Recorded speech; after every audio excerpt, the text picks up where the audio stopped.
The most sexually adventurous thing I ever did, I did it when I was single. When I was single, I ordered the #1 vibrator on the Love Honey website. And the Love Honey website is a sex toy website, for those of you pretending not to know.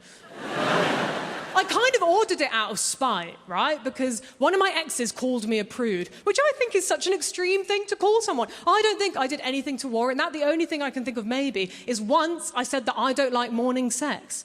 That's not a big deal. That doesn't mean that I'm not sex positive. I just don't think you should do something that disgusting in the morning.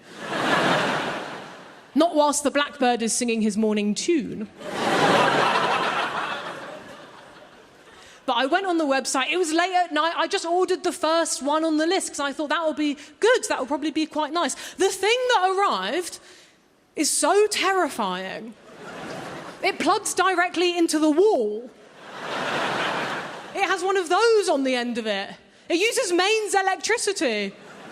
It needs to be pat tested.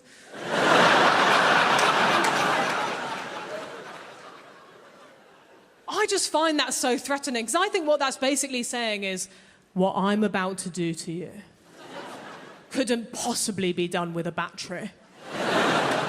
I'm gonna need that same stuff that powers your fridge. It's huge, it's bigger than this. It looks like a piece of farming equipment from the Industrial Revolution.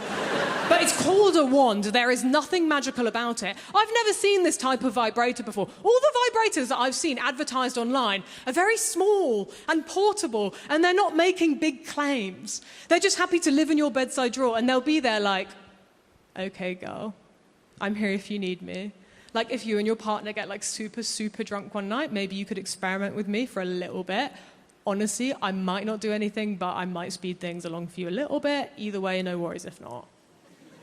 Whereas my vibrator is just next to the bed like, do you want to meet God? Not really.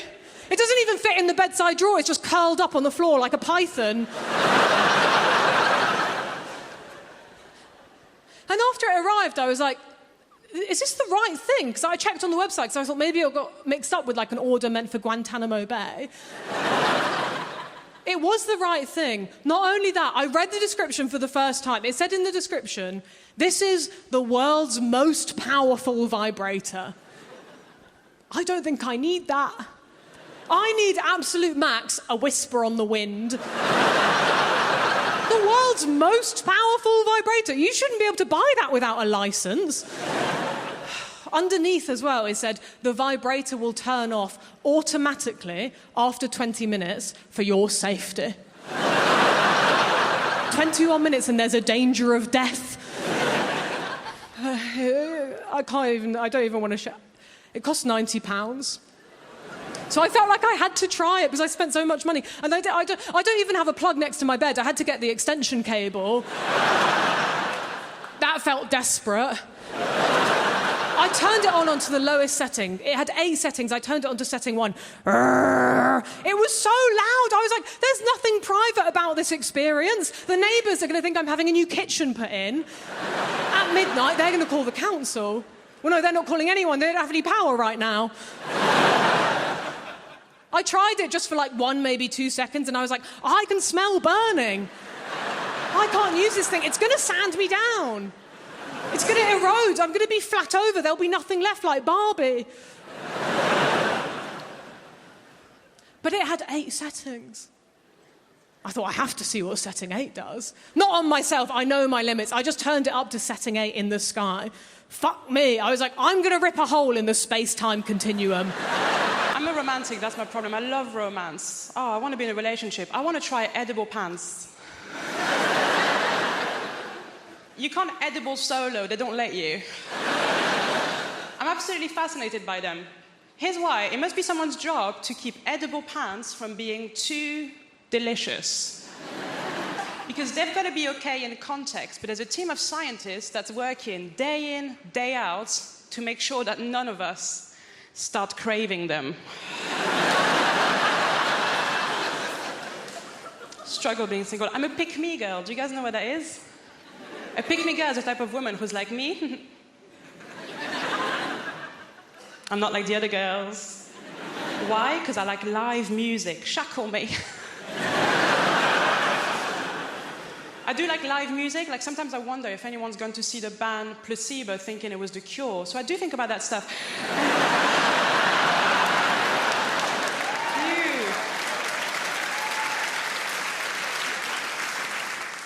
Love live music. I went to see ABBA Voyage. Have you guys seen it? ABBA Voyage, if you haven't seen it, it's incredible. It's ABBA. They've got holograms now. But just before going into ABBA Voyage, I found out a little bit of industry gossip, and I'm going to share it with you because I was pissed off. ABBA, the band, they're not even dead.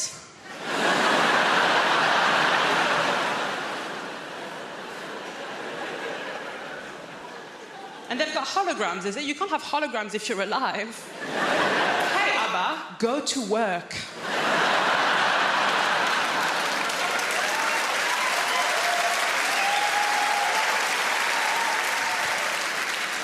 ABBA Voyage, it's amazing. From start to finish, it's them at their best. They were 28 years old when they recorded it. Start to finish, them at their best. A bit like this. So, ABBA Voyage, at the end of ABBA Voyage, sometimes the real ABBA, they come out. But the problem is that at this point in your life, you've only known them as hot 28-year-olds. So when 76-year-old ABBA comes out, it doesn't look good.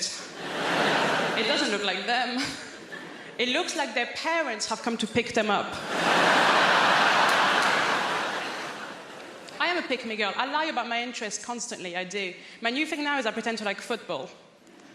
Now, I want to like football. I really do. I really respect it as a sport. My problem is too much of it has happened. And no one will let me catch up. Like, everyone needs to stop playing for like 5 years, and then I'll start casual, season 1, episode 1. Now, the real reason I'm trying to get into football is because, basically, I met this guy. Thank you. And, oh my God. So he told me that he could have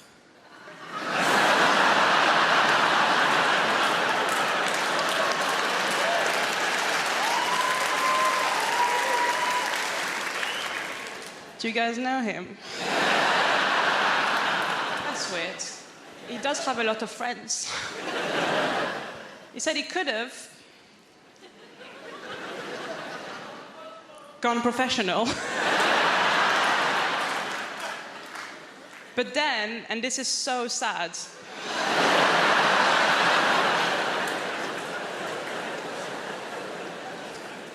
just before the trials,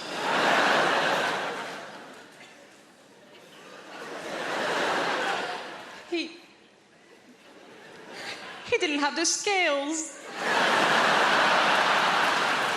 He didn't have the skills, the work ethic, or the natural talent. So close. You do a thing in the UK called pre-drinks. Pre-drinks, all right? Some people call it prinks, because they don't even have time to pronounce the whole word before they get on it, all right? Pre-drinks. I had no idea what it was. I had to ask my friend. I was like, Dai, what the hell are pre-drinks? He said, Ignacio, it's great. We drink at home before we go out to go drinking. I said, that is the stupidest shit I've ever heard in my life.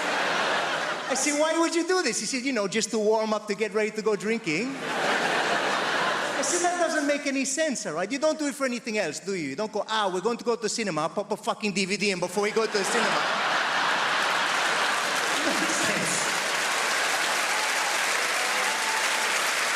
Just fire up the old Netflix and do shots of popcorn. Is it made before we go down to the cinema? Craziness. Everything revolves around booze, okay? People in this country start drinking around about 13, 14 years of age. Does that feel about right? 13, 14. Some of you, depending on where you're from, younger, some of you older, right? I get that. But I came over, I visited as a teenager, and I found out the way it works, all right? I was trying to fit in, and they were like, right, what we're gonna do? We're gonna go down drinking in the park, all right? We're gonna go drinking in the park as teenagers, all right? I was like, right. They go, right, we're gonna steal booze from our parents, and we're gonna go down the park, all right? I was like, okay, no problem. So I showed up to the park, all right? Feeling like Jason Bourne or something in my backpack, and I think, pull out the stuff, all right? What's in there? They were like, what the hell is Rioja?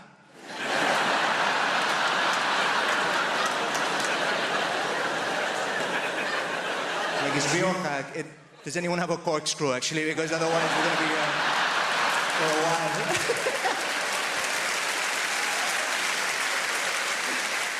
The thing is, like, kids do that, and if they can't steal the booze from their parents, what they do is they'll stand by an off license, all right? And they will wait for somebody to walk past who looks just dodgy enough, but not too dodgy, so they can offer them money and go, hey, can you go in the shop for me and pick me up some beer, some vodka, whatever, we can go down drink in the park, and that person will go get the cash, and then you go there, you get shit-faced as teenagers, it bonds you, okay? It brings you together. At least that was my experience, okay, back in the day. But times have changed, all right? I went to back where my mother's from, okay? My mother's from a little town in Wales called Pontardawe, all right? Don't know if anyone's heard of it. Tiny little town, Pontardawe. Pontardawe is a Welsh word, all right? Pont means bridge, and Dawe means over a shithole, okay? It's not a delightful place to move to from Mallorca, is what I'm trying to say. Right? My mother hates that joke. She's like, Ignacio, please stop saying that. They've taken all of the trolleys out of the canal, all right? Can we...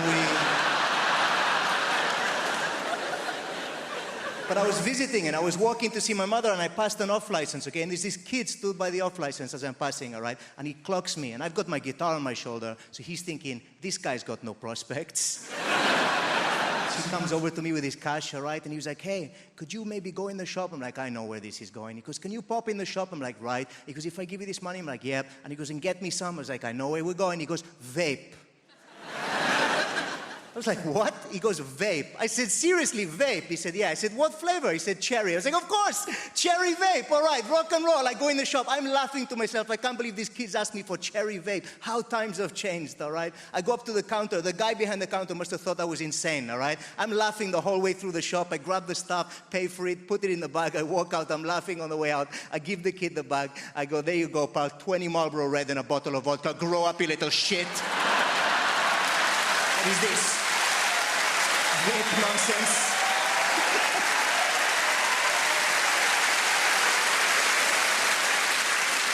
Don't you think it's crazy that, do you understand the technology for us to hear the pilot? I am actually utilizing it right now. This is the technology for us to hear the pilot. I don't know why we cannot hear. There's no other context where it's acceptable for us not to hear a person. Why are you muffling? If you were looking for an au pair for your kids and a person came over to your house and said, hey man, what's your experience with kids? And then they looked at you and went, ta-da.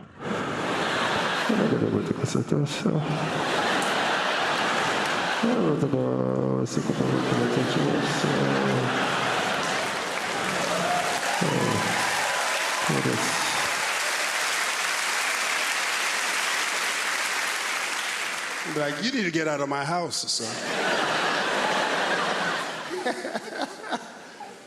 Weird things happen in airplanes. Weird things, like crazy things, bizarre things. Like, how bizarre would it be right now if someone walked in here and started selling us watches and perfume? Wouldn't that be the most bizarre thing? But it happens all the time in airplanes. No one's ever gone, huh, this is crazy. This is that English polite thing. Oh, I've already got one, yeah. I'm not looking at the moment, yeah. Not every airline should be selling watches, though. Like Ryanair, no business selling watches. You need the watch, Ryanair. Your flight's 7 hours late. And also, why am I buying a 400-pound watch on an 11-pound flight? This makes no sense. Yeah, being in London is cool. I like being in London. One of my favorite things to be in London, there's so much to do. I try to buy a ticket online to watch Wimbledon. Yeah, man. The Wimbledon final, I was like, I'm excited. Went online, it was £3,000. I was like, what? £3,000. Okay, I'm not saying I wouldn't pay £3,000, right? I'm not saying I won't pay £3,000 for a Champions League finals ticket. But I'm not paying £3,000 for a sport where someone is going to tell me, quiet, please. Are you out of your mind? For 3,000 pounds, there will be no quiet, please. For 3,000 pounds, I'm rubbing my nipples center court. Are you out of your mind? My brother, 3,000. Oh, it's a lot of money. 3,000. My brother, 3,000 pounds. For 3,000 pounds, I should be able to whisper some advice in Roger Federer's ear. 3,000. I should be able to walk into the court. Sorry, Roger. Come on, forearm. Let's work on that. Come on. My brother, around 3,000.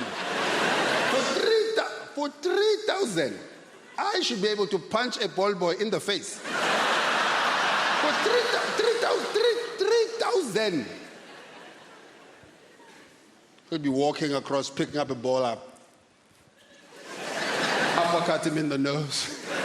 He'll be so confused. What was that for? I'm like, no, it's part of the package. If you look carefully, I can kick you in the balls.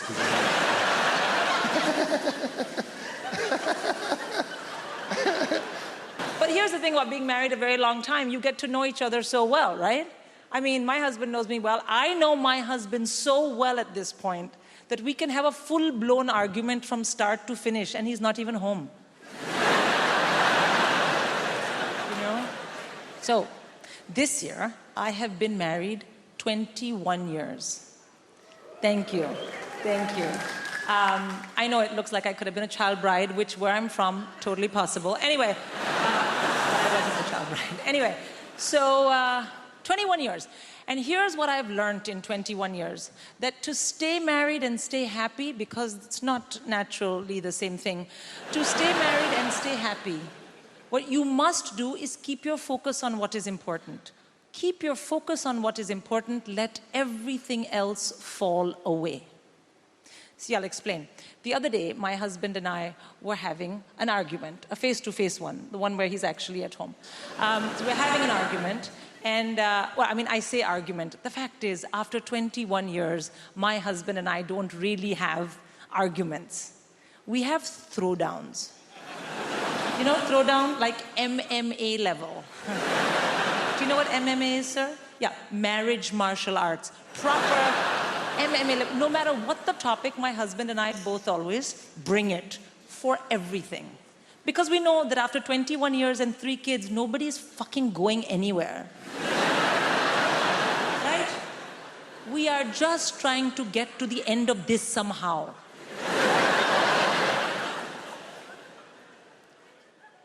And also, you should know, like I told you, when I arrived here, I got a UK passport. My husband is Scandinavian. He didn't bother. And then we were having this argument, and he was like, I don't understand why you didn't do it this way. And I said, really, what I don't understand is why you don't fuck off back where you came from.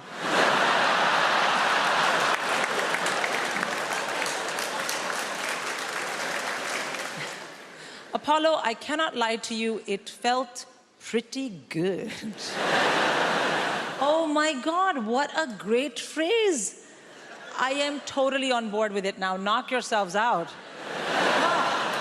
Such a good feeling it gives you afterwards, you know? The problem was it bothered our children a little bit because we were having lunch. It was Sunday.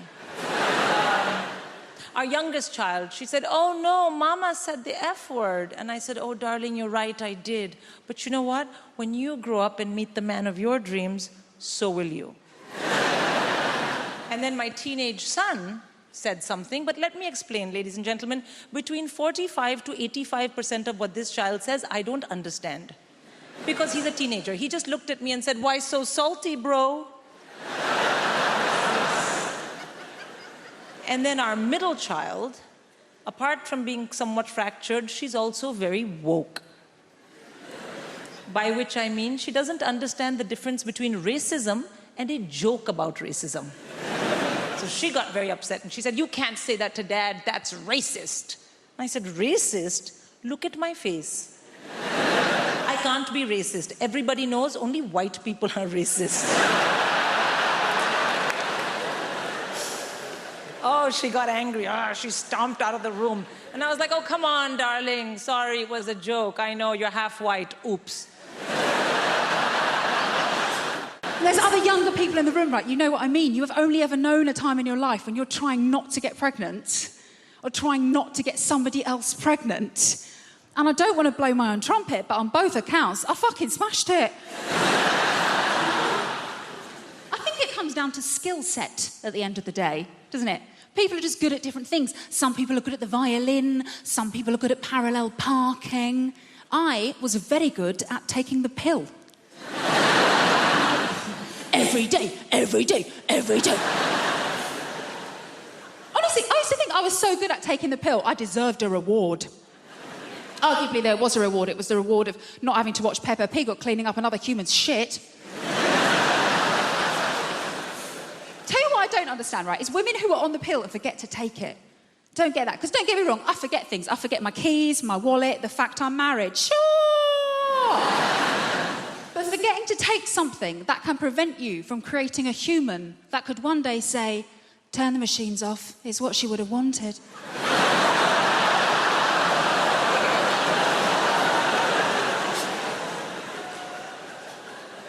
I'm going to remember that one, thank you. Obviously, it does happen, though. Women forget to take the pill, they get knocked up. Happened to a girl I used to work with, actually, when I used to work in an office, all right? And we were chatting about it one day. She was so blasé. We're in the kitchen.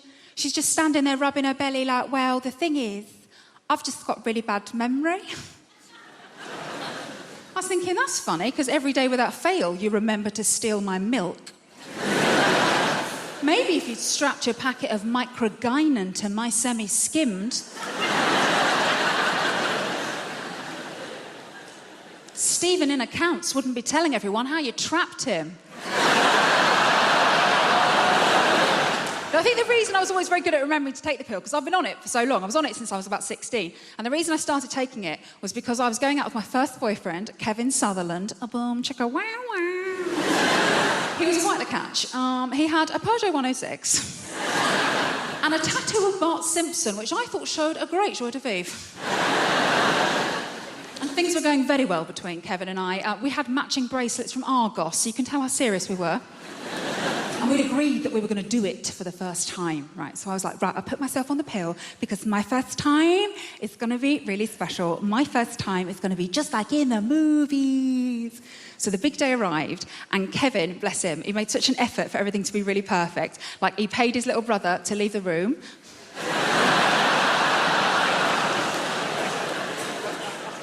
To this day, the most romantic thing a man has ever done for me. And he made a mix CD of all of our favourite romantic songs. You know, like Boom, Boom, Boom, Let Me Hear You Say Wayo. And as we lay down on his single bed, with his Liverpool FC duvet cover on it, the scent of Lynx Africa heavy in the air. And as Kevin took my virginity so beautifully, and gently, and quickly, from behind, I remember thinking, wow, just like in the movies. Obviously, it's quite difficult to make eye contact in that position, isn't it? Almost felt like I lost my virginity to Steven Gerrard.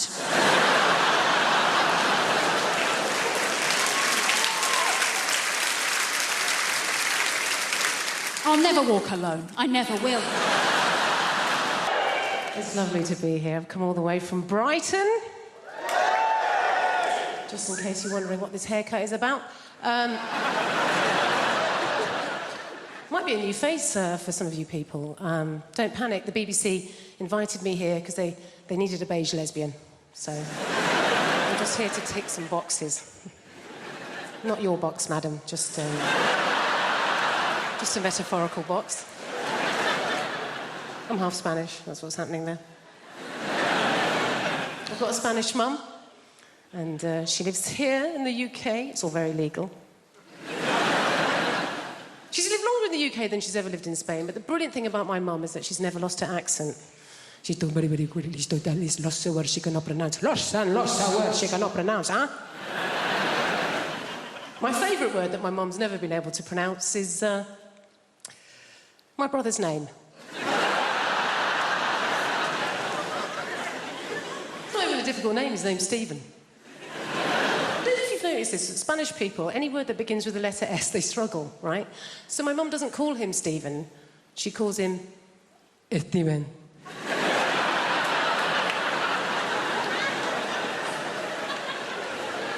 What's his name, Mum? Steven. Is it? Isn't it just Stephen? Even if I know his name is my son, it is Steven! You don't want to mess with my mum. She's not like British people here in this country. We can be quite passive-aggressive, can't we? She's just very aggressive woman. I don't know how, my mum's never really coped in this country, and I think it's because, like a lot of Mediterranean people, she's quite loud, yeah? She's got one volume, it's like this. Hello! How are you? Whereas in this country, particularly if we're middle class, we tend to be low talkers, don't we? We don't like to raise our voices, do we? Why? Because we've got money.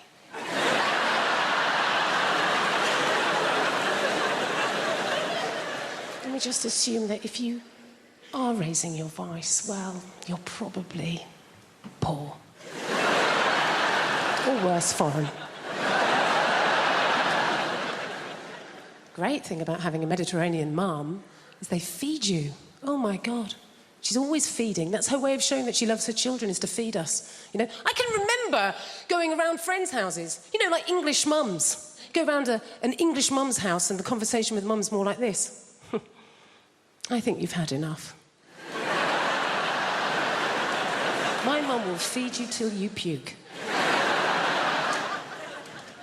Anything could be going on in my life and my mum will relate it back to a meal that she's cooked.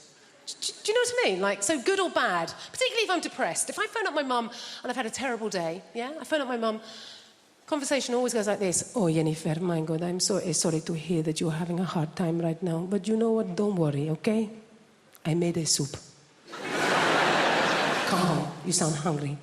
I made a chicken curry, I made a lamb tagine, I made a casserole, Jennifer. I made some tortillas, some paella, some curry, Jennifer. You love the curry. Maybe some meatballs, some pork ball, beef ball, aniseed ball, banana ball. You're a lesbian. You don't eat enough balls. Please, come home. Eat my balls.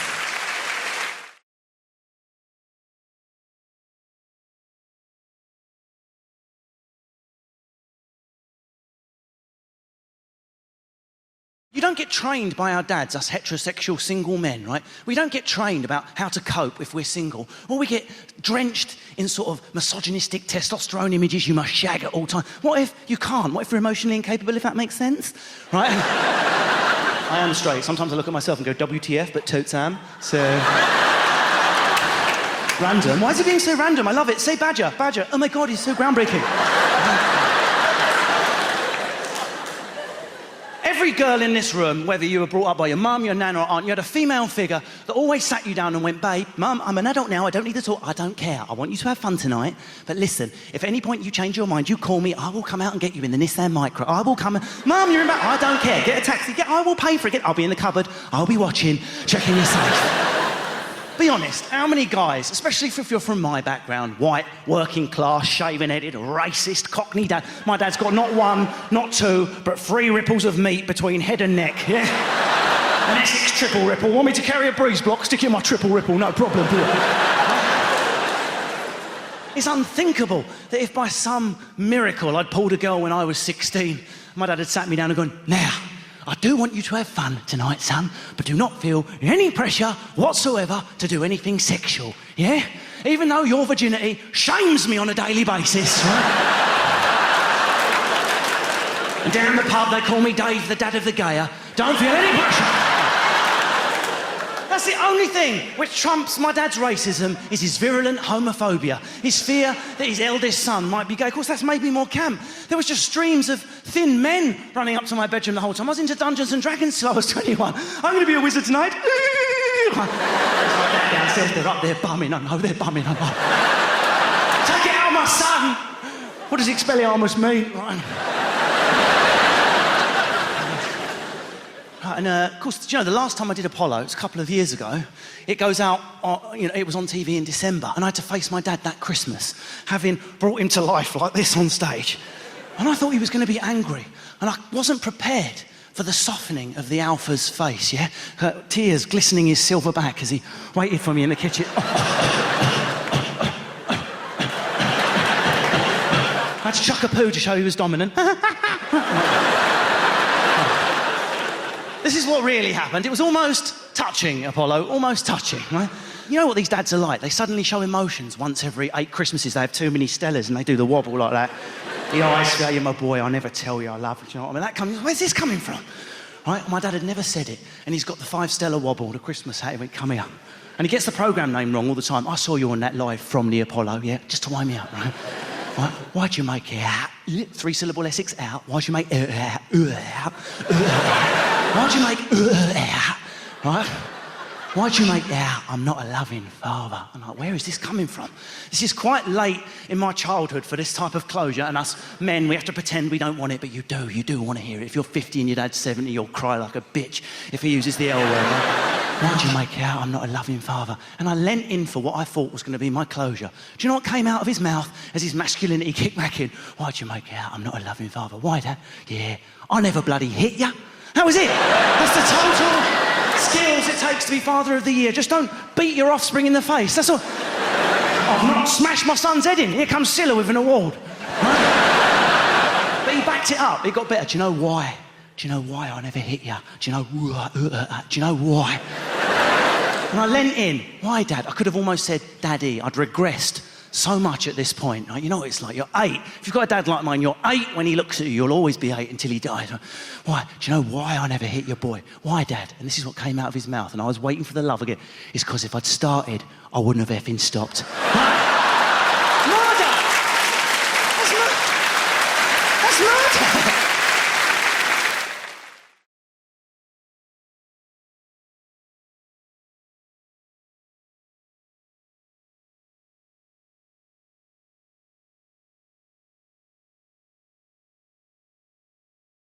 Sometimes you've got to knock a routine on the head because it's been won. Some audience member has just nailed it and nothing will ever be as perfect as... I was in Killarney, right? And I had a routine about stupid things you do on your holidays, right? Where I would generally ask the audience, hey, what's the stupidest thing you've ever done on your holiday, right? This guy gave an answer that I frankly, I should have given him a diploma at the end of it, because it was such a sweet, beautiful, perfect, it was lovely as a short thing. And comedians love brevity, by the way. We love that, just beautiful. They love it. Like, it's like Twitter. I love Twitter, mainly because it's allowed up to 40,000 people to contact me directly and tell me I look like Gru from Despicable Me. And that has been amazing for me. We love a bit of brevity, right? So I'm chatting to this audience. I'll give an example. I would ask the audience, what is the stupidest thing you've ever done on your holidays? Just throw out the first line of it. Stupidest thing you've ever done on your holidays. Lost your passport. Brilliant. First example of everything. Lost your passport. Standard kind of answer. Give me another one. Had sex with a man.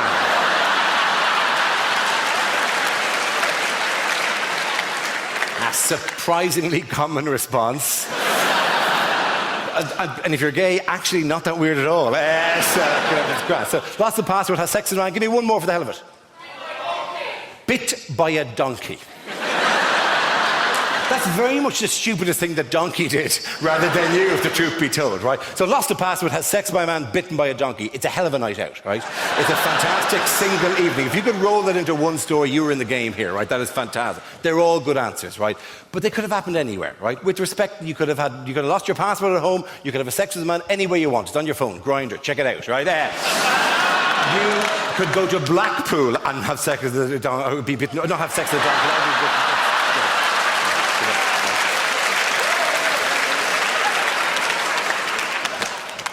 Don't go to Blackpool and have sex with a donkey. Right? Of all the things I'm going to... If you take anything away from tonight's show, let it not be that, oh, yeah, Blackpool. Oh, you can ride the donkeys. Nothing.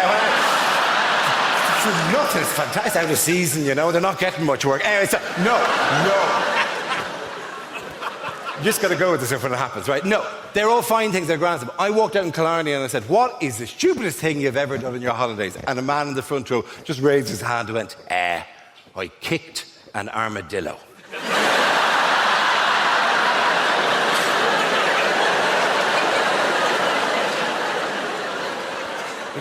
why did you kick an armadillo? And I goes, I don't know. He just walked out in front of me. I don't know what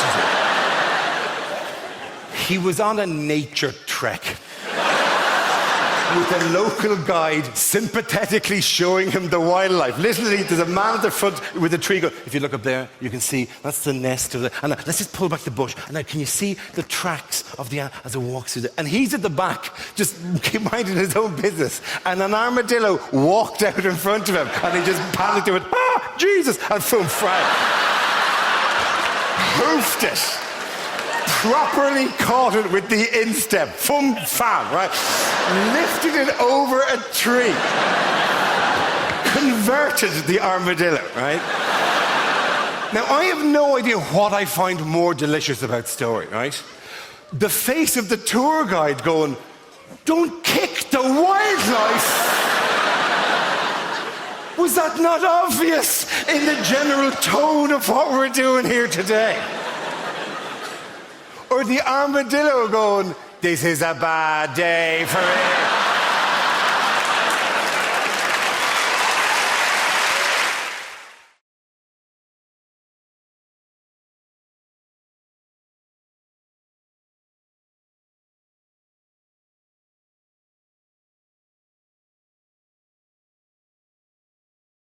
I wanted to tell you this because, as I'm saying, I am dating a lot of older guys, but I also realize, as much as I say that I am 40, I know I don't look 40, right? So I get a lot of guys who are talking to me who are like 27, 28, and I can't get over the fact that, like, when I was 18, you were 6. Like, I can't do that. It's so weird, right? But he's talking, he's like stepping up to me, and I'm like, I don't even get how this works. Like, if we hook up, do I have to drop you off at school tomorrow? Like, how does this work, right? So I'll get talked to by guys who are like younger, and I think that a lot of you don't realize how much some of us women mean business, okay? So here's what I need you to do. Like, men in your 20s, if you are ever in a position of talking to a woman who appears to be at least 30 years old, okay, and you are not available, all right, you got a wife, a partner, a girlfriend, a fiance, whatever it is you have, you are not available, you need to let us know, all right? In the first 5 minutes, you gotta bring that bitch up, all right? Just be like, my wife has a face as well. Like, whatever it is,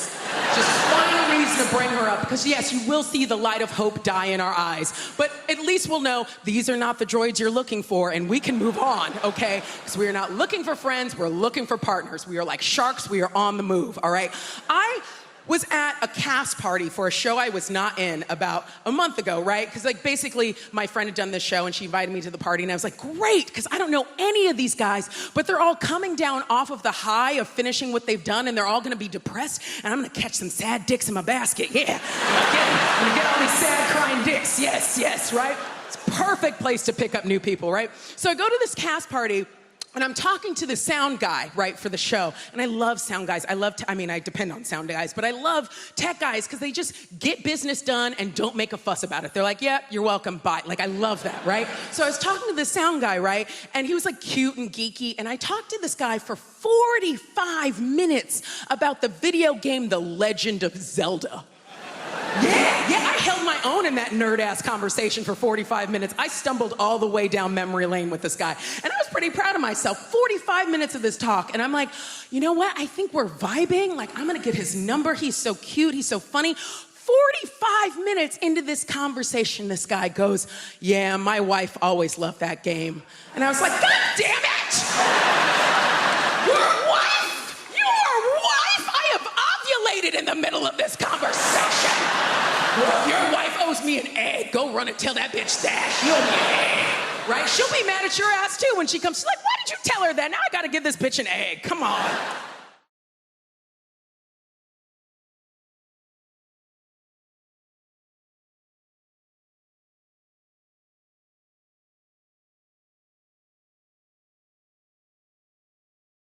I don't have a kid. I have a wife. That's a start, I suppose. I'm a very happily married man. I'm a man in love, actually. How many men here in love?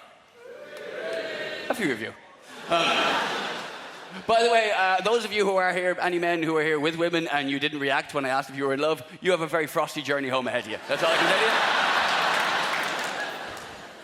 That was a good show tonight, wasn't it? Did you not enjoy it? Well, I enjoyed it, but I was listening. You didn't seem to be listening. I was laughing. Well, the Irish guy asked you a direct question. Love is a funny thing. Being in love and falling in love are obviously two quite different things, aren't they? They both have their own merits. They both have their pros and their cons. Falling in love, for instance, is very exciting. I'll give you that. You never know what's going to happen next. Every time you see her, your heart beats faster. You touch her, you tingle, you can't get her out of your head. Falling in love, very exciting. And being in love is fine. So they both have their own merits, is what I'm trying to say there. You try and do things to keep the romance going, and if you're a bloke, that's your job. And if you're a woman, your job is to tell us if we're doing our job correctly. We try and do things to keep the romance going, but every now and again, ladies, you might do things that'll suck the romance back out again. Like ask us questions. Stop doing that. I don't mean questions like, where you been till now, who are you texting, what are you doing on the net at this hour? They're fair enough. I mean questions like, what are you thinking? Piss off with that question. What are you thinking? What is your obsession with what we're thinking? Can that be the one thing that remains exclusively mine? We share everything. The house, the bills, the friends. Can the content... No, I want that too. Come on. Why can't you women show us men the same courtesy and consideration we show you and not give a shit about what we're thinking? Why can't you do that? Because do you want to know the honest answer to that question? As soon as you say to your man, what are you thinking? Do you want to know what he's thinking? He's thinking, shit, better think of something to say, I've been thinking. That's what he's now thinking. Whatever he had been thinking before you asked that question, no matter how reasonable or innocent the thought was, it has gone now. Scuttled off into the corner of his brain in a panic to make way for all the little men that are now running around his head going, what are we thinking? She's asking! Quick, give me something to make it good. Somebody, you, what do you have? What do you have? She won't believe that in a million years. Come on, lads! You. That's not even a real place, for Christ's sake! What do you have? That's your sister. What are you trying to do to us? And the reason we panic is because, you know, the truth won't do. The truth, 95% of the time, is the word nothing. That won't do at all, will it? What are you thinking about? Nothing? You can't be thinking nothing. You have to be thinking something. Everyone has to be thinking something. Ladies, you should never underestimate a man's ability to be completely and utterly vacant. Seriously.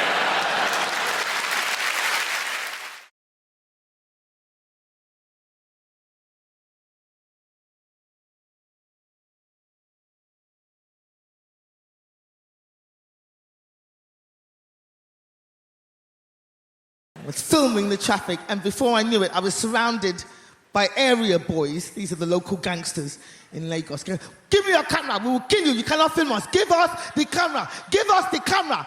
And I was like, guy, why? I'm from Hackney, get out of here.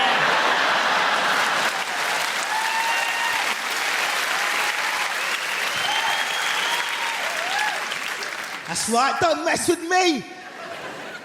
I kept my camera. Well, they got the camera, I got the tape, but I got the tape. Nigeria, it's a hustle to live there. It's a hard place to live.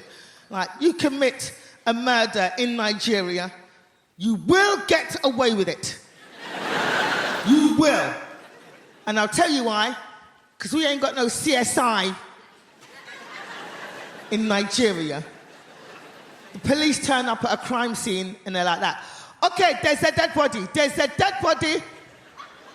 Somebody has been killed.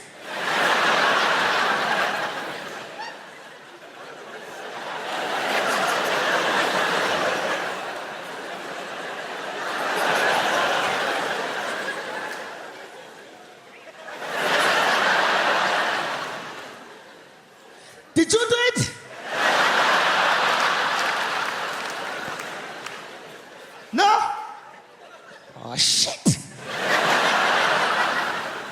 We will never catch the killer. But it's not Nigeria, it's not just Nigeria. I've been all over the world, I've experienced different things, you know. I went to the Caribbean, went to Jamaica. Any Jamaicans in? I went to Jamaica, I was over there. and I was over there with my friend, and my friend's great-grandfather died while we were there, and we went to the funeral home to pick up the body, and as I said, it's a hustle to live out there. There was a guy outside the funeral home trying to sell us stuff as we went in. He came up to us like that. Psst, psst, come here, come here, come here. You want to buy a cheaper coffin? Go inside, get the body, bring it in the alley out the back. I'll meet you on the other side. That wasn't the worst of it, people. That wasn't the worst of it. We went in to pick up the body, and none of the bodies were labelled. I will repeat that. None of the bodies were labelled. We're like that. We're here to pick up Mr. Spencer. And the guy was like that. Right, Mr. Spencer. Mr. Spencer. Which one looks like a Mr. Spencer? You're going to have to look yourself. Come and have a look yourself. Come. Open the coffin. Is that Mr. Spencer? That's not Mr. Spencer? No? All right, then come. What about this one? Is this one Mr. Spencer? Look inside, man. I know it doesn't have any face, but do you recognize the foot flap? No, that's not Mr. Spencer. All right, come. What about this one? Look inside, man. Look inside. Is that Mr. That's not. What are you crying for? That's not Mr. Spencer. What are you crying for? Is that Mr. Spencer? No. Is that Mr. Spencer? No. Is that Mr. Spencer? No. What about this one? No. What about this one? No. Well, after about 20 bodies like that, forget it. Give me that one.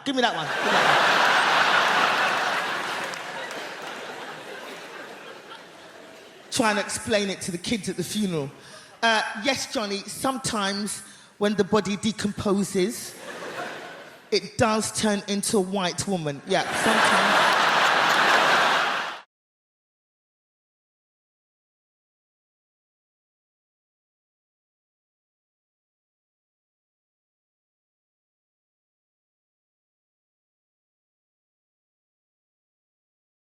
Christmas morning, we'd always wake up and go, has he been?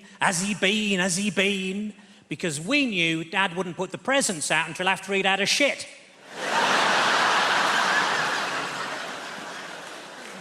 It wasn't the jingling of bells we listened out for in our house, believe you me. Me and my little sister under the covers. I think I can hear Santa straining. I think I can smell his reindeer. This year I switched the lights on in Carlisle. It's nothing to do with Christmas, but they've got electricity now, so that's good. I bought an advent calendar for Jehovah's Witnesses. Behind every door, somebody tells you to piss off.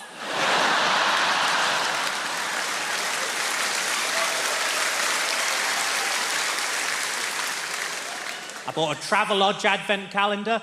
It's still got chocolate in, but you can't open the windows. I got a Microsoft advent calendar. You open too many windows at once and they all shut again for no bloody reason.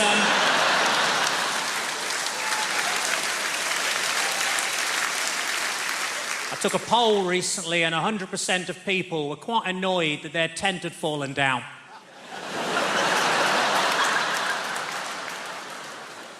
Last week I launched a book aimed at 9 to 12-year-olds, and I'm proud to say I hit one of the little shits. I remember one time the teacher asked me for a word with 4 eyes, and I said, Mississippi. He said, no, I mean, I want to have a word, you specky twat.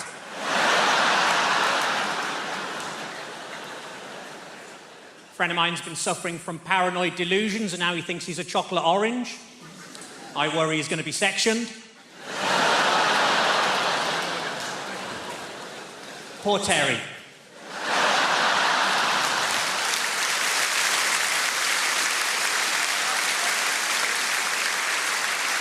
I used to be a fortune teller, but all he ever predicted was really cold winters. Turned out the crystal ball shop had sold me a snow globe.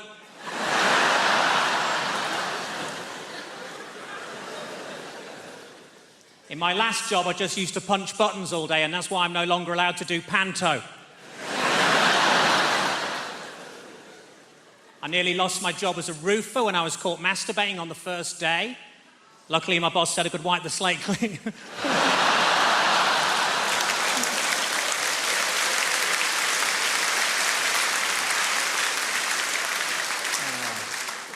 New Year's a time for getting healthier, isn't it? You know. Next year, I've decided that I'm going to do dry January and see if I can manage an entire month without any foreplay.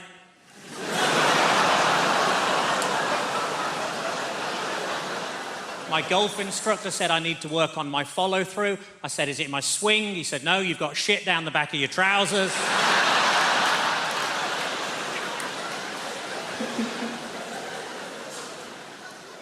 I found out 2 new things this week. 1, sperm isn't actually good for your skin. And 2, my dermatologist has been struck off.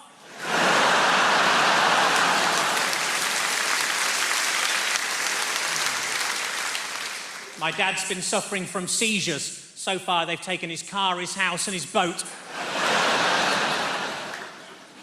My wife always cheats when she's on a diet. She hides bars of chocolate all around the house and fucks other men.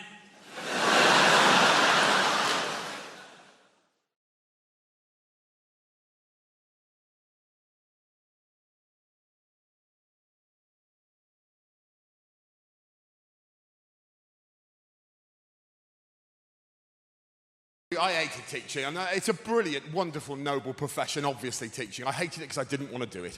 The only thing that got me through those years were children, because some of you parents will know, children are wonderful and weird. I used to teach a class in North London. You'll think I'm exaggerating this. I'm not. This is just one class I'm talking about. They were the strangest group of human beings I have ever seen assembled in one place, right?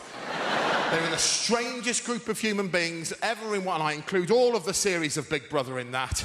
Right? I'll talk you through some of them. There was a child called Marwood in that class, which isn't a real name, let's be honest. He was absolutely on a different planet to the rest of us. I'll prove it. I once said to him, Marwood, what are you going to do when you leave school? Straight away, he said, well, I'm going to be one of 2 things, sir. I'm going to be a gynecologist or a train driver. I said, they're rather contrasting professions, Marwood.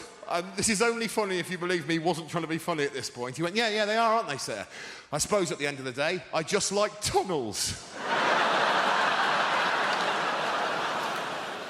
Fortunately, there was a child in that class that made up for all of them. Her name was Karen Powell. She was my favourite student of all time. She was 11 years of age, this big, and had 2 fascinating characteristics.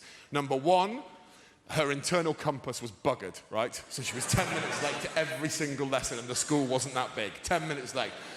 The second was, even though she was 11, she spoke, for reasons best known to our creator, like a repressed 1940s housewife. And you think I'm exaggerating this? I am not exaggerating it. She would come into my class like this. Hello, sir, how are you today? I say, I'm fine, thanks, Karen. How are you? She goes, yes, I'm very well, thanks. I say, I'm very much looking forward to today's improvisation. I'll give you an example of her compass. She came to see me after a lesson. This is all verbatim quote. She went, excuse me, sir, can I have a word with you, please? And of course you can, Karen. What's the problem? Because I just wanted to say that I thought my performance in your lesson today was a little below par. I said, really? I thought you were great. No, I thought my use of characterization was paper thin. Thought the way I moved around the space was appalling. And my group work was something to be condemned, and I would like to offer you my most humble of apologies. I said, you listen to me, Karen Powell. You never need to apologize to me. You are my favorite pupil because you make me laugh my head off. Now go outside and enjoy your lunchtime. You've deserved it. She said, you know what? I think I will. I turned round at that point to do a little bit of admin, ladies and gentlemen. Karen was then faced with a choice. She could leave my room via the only exit, or she could go into my costume cupboard. I don't know what happened, but for safety, I'll tell you this. I locked my costume cupboard before I went for my lunch. Then I went away for a whole hour. When I came back, I opened the cupboard, and I swear to you, that child was standing with her back to me in a scene from the Diddy Man remake of the Blair Witch Project, just doing this. And I went, Karen? She went, hello, sir. I said, have you been in there for a whole hour? She said, I'm rather afraid I have. I said, oh my God, I am so sorry. She said, don't you apologise to me. I've only got myself to blame. I'll see you later.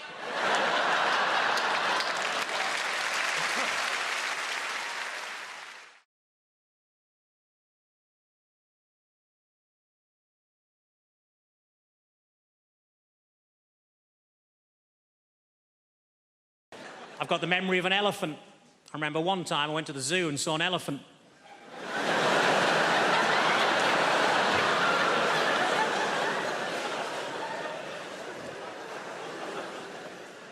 I was disappointed to find that Dunkirk wasn't actually a biography of William Shatner.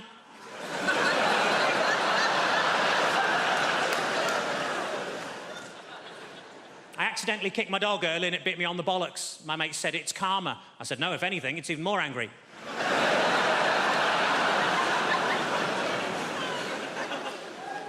I tell you what always catches my eye, short people with umbrellas.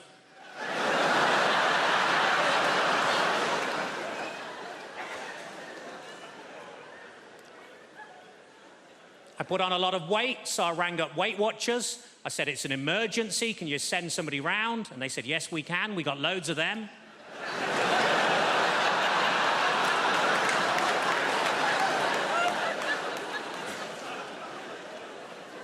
I was actually thrown out of Weight Watchers for making sarcastic comments at the weekly weigh-in. As you can imagine, I accepted the decision with huge grace, because they threw her out as well.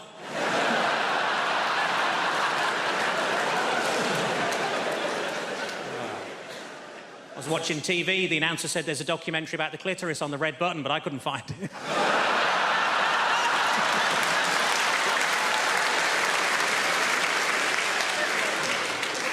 I was in a fancy lingerie shop. I said, are these knickers satin? He said, no, they're new.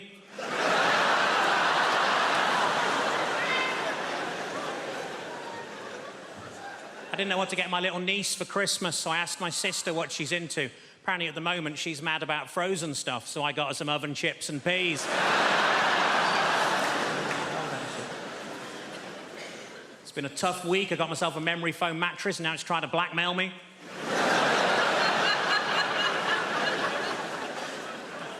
As a child, I was made to walk the plank. We couldn't afford a dog.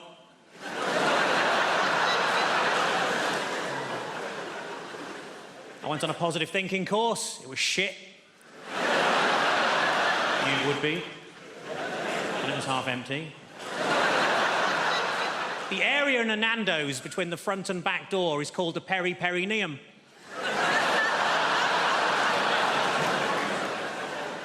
What I like most about that joke is that people who know what a perineum is usually haven't heard of Nando's. Ironically, there's only a very small overlap between the two. The doctor told me to lose some weight. I said, how? He said, don't eat anything fatty. I said, what, pies, chips, that sort of thing? He said, no, just don't eat anything fatty.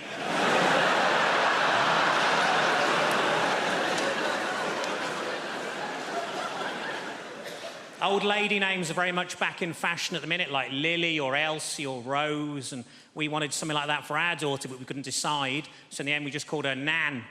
So we shall grow into it.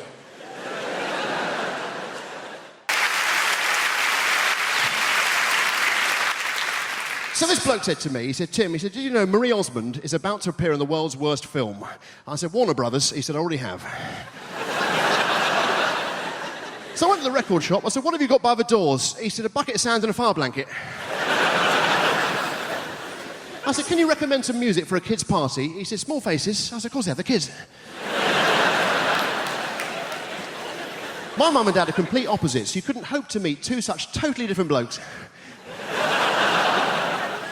My local police chief does a talk on heroin, so you can't understand any of it. Tequila, schnapps, sambuca. I'm calling the shots. So I went to Alcoholics Anonymous. I said, I can't stop gambling. He said, you want Gamblers Anonymous? I said, you're probably right, I'm so drunk, I know where I am. I saw this sign, it said hairdressing for men. I walked in, there was a rabbit trying on clothes, and all these blokes going, yeah, very nice.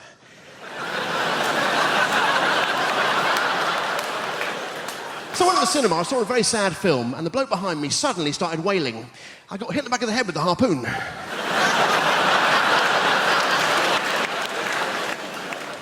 But you know, I love reading. At the moment, I'm reading My Life by Bill Clinton, which freaked me out because I didn't know he knew anything about my life.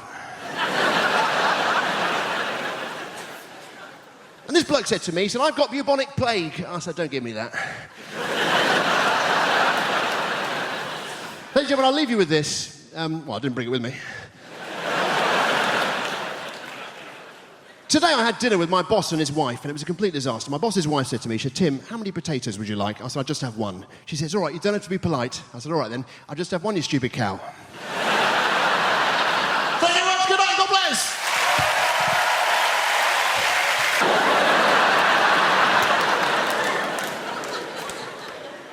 Oh, look at this pretty lady. Don't fight it. I can tell by your eyes that you want me. Hmm? Oh, fuck it. I can't keep it up. It's all a joke. I've never left the country. Good evening, folks. Very, very, very pleased to be here tonight. I want to tell you a bit about myself, because I've started off quite aggressive, so I'll pull back, right? My parents arrived in London in the 60s. And London in the 60s was very, very similar to Australia now. No real diversity, right? I remember my first day at primary school, I ran into the classroom, I ran straight back home, and I went, Mum, Mum, apparently there's a black boy in my class. I can't find him anywhere. So you young people, you're very, very lucky, right? Young people. How old are you, son? Right there, you. 16? What year were you born? 91. 1991. Did you hear that noise? That's called jealousy. There are people in this room with underpants and socks older than you.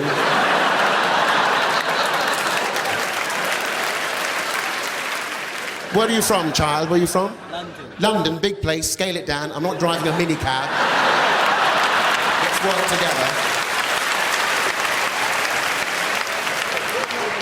Kilburn, North London, yeah. South London, representing. I just don't know how to relax. A friend of mine, when he wants to relax, he listens to whale song. You know those tapes of whales singing? They go,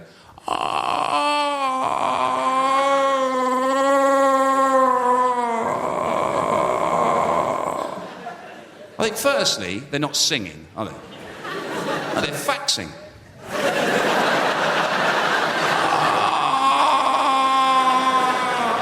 Really long fax. Like the one I asked my brother to send me. That time I ran out of toilet paper. Shops were shut. But also, they can't be relaxed. They've got to be the least relaxed animals on the planet, whales, haven't they? For starters, they're endangered. Is that relaxing? There's only 10 of you left. Fine! As long as I'm one of them. If I'm feeling a bit horny, I'll sellotape a couple of dolphins together.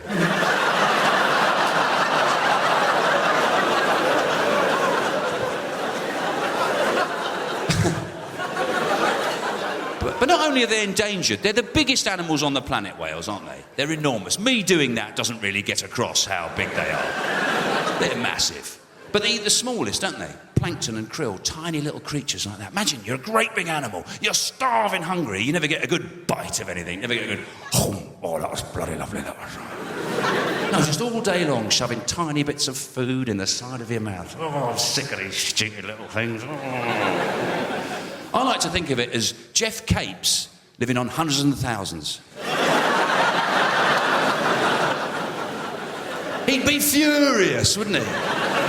I'm starving! And he'd be wandering around looking for whatever the individual of hundreds and thousands is. I don't know what you call them when you've only got one.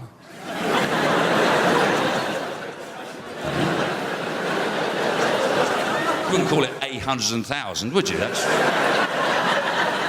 far too long a word for something that insignificant. Maybe they call it a one. And then maybe we've got two of them. You've got two ones. That's confusing, isn't it? Because they can't have always had hundreds and thousands of them. Surely in the early days, when they first started making them, they must have made a few, see what they were like. I mean, that's not good business sense, is it? You've got a new product, you don't just make hundreds of thousands! We're gonna be rich! Oh, you make a few more. I don't know. It's a mystery. In America, they don't call them hundreds and thousands, actually. They don't call them that. They call them sprinkles. And unfortunately, I found that out at a gig. And that was a tough night, I tell you. Yeah. There's a guy in the front row going, hundreds and thousands what? Hundreds and thousands what? I said, no, it's not hundreds and thousands of anything. They're called that. It's a cake decoration. He said, we don't call them that. We call them sprinkles. So I said, all right. I said, all right. It's like Jeff Capes, right? Living on sprinkles. I thought I'd get it a second time. He said, who the hell's Jeff Capes? I said, he's a massive bloke. I said, strongest man in the world 3 years running. Loves his grub. He said, we don't call him that. We call him Luther Vandross. So I said, all right. It's like Luther Vandross living on sprinkles. But by that point, they'd forgotten about the whales. Why the hell would Luther Vandross eat sprinkles? He's a millionaire. He could have steak every day. You saying he's too dumb to go and find his own food? He's got to go around eating little bits of cakes? Are you racist, buddy? Is that your problem? So I just did a couple of knob gags and got off. Christmas morning, we'd always wake up and go, has he been? Has he been? Has he been? Because we knew Dad wouldn't put the presents out until after he'd had a shit.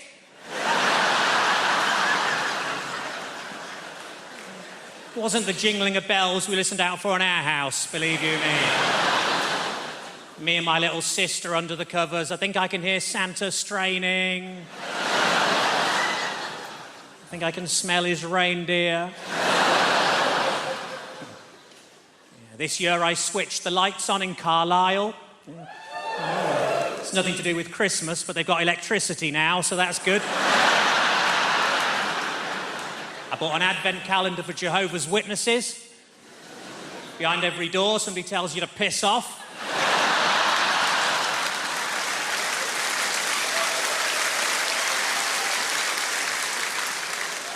I bought a Travelodge advent calendar. It's still got chocolate in, but you can't open the windows. I got a Microsoft advent calendar. You open too many windows at once and they all shut again for no bloody reason.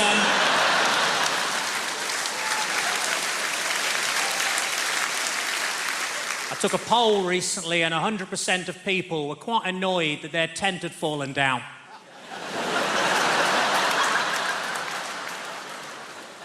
Last week I launched a book aimed at 9 to 12-year-olds, and I'm proud to say I hit one of the little shits. I remember one time the teacher asked me for a word with 4 eyes, and I said, Mississippi. He said, no, I mean, I want to have a word, you specky twat.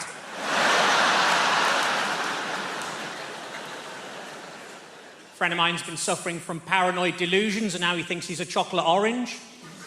I worry he's going to be sectioned. Poor Terry.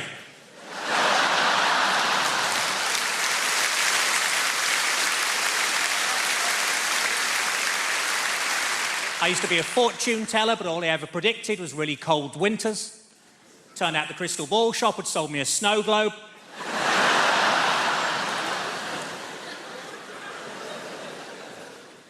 In my last job, I just used to punch buttons all day, and that's why I'm no longer allowed to do panto. I nearly lost my job as a roofer when I was caught masturbating on the first day. Luckily, my boss said I could wipe the slate clean.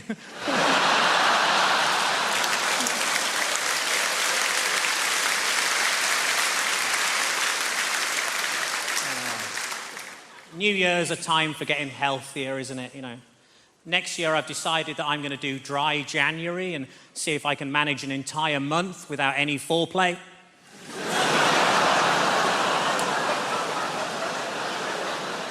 My golf instructor said I need to work on my follow-through. I said, is it my swing? He said, no, you've got shit down the back of your trousers.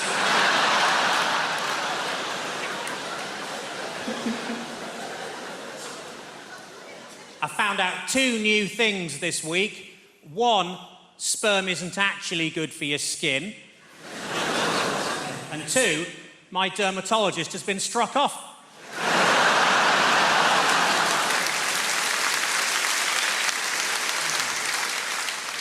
My dad's been suffering from seizures.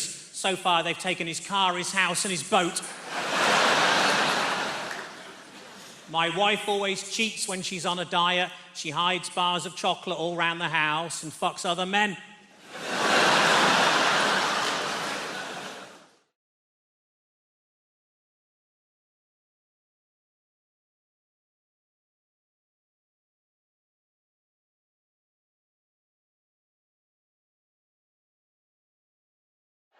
It's lovely to be here. I've come all the way from Brighton. Just in case you're wondering what this haircut is about. Might be a new face for some of you people. Don't panic, the BBC invited me here because they needed a beige lesbian. So I'm just here to tick some boxes. Not your box, madam, just a metaphorical box. I'm half Spanish, that's what's happening there. I've got a Spanish mum, and she lives here in the UK. It's all very legal. She's lived longer in the UK than she's ever lived in Spain, but the brilliant thing about my mum is that she's never lost her accent. She's done very, very quickly. She's done lost the words she cannot pronounce. Lost the words she cannot pronounce, huh? My favourite word that my mum's never been able to pronounce is my brother's name.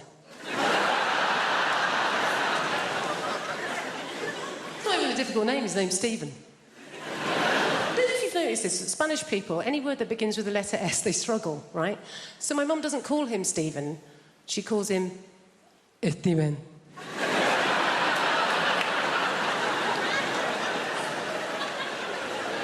What's his name, Mum? Steven.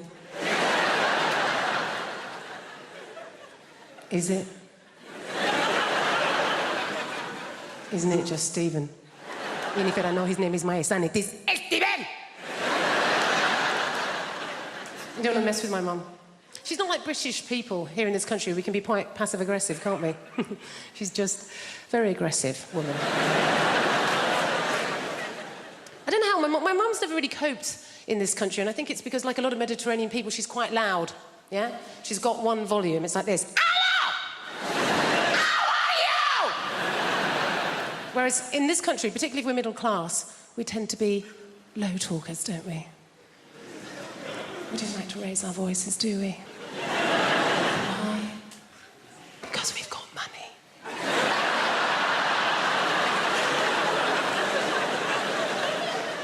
And we just assume that if you are raising your voice, well, you're probably poor. Or worse, foreign.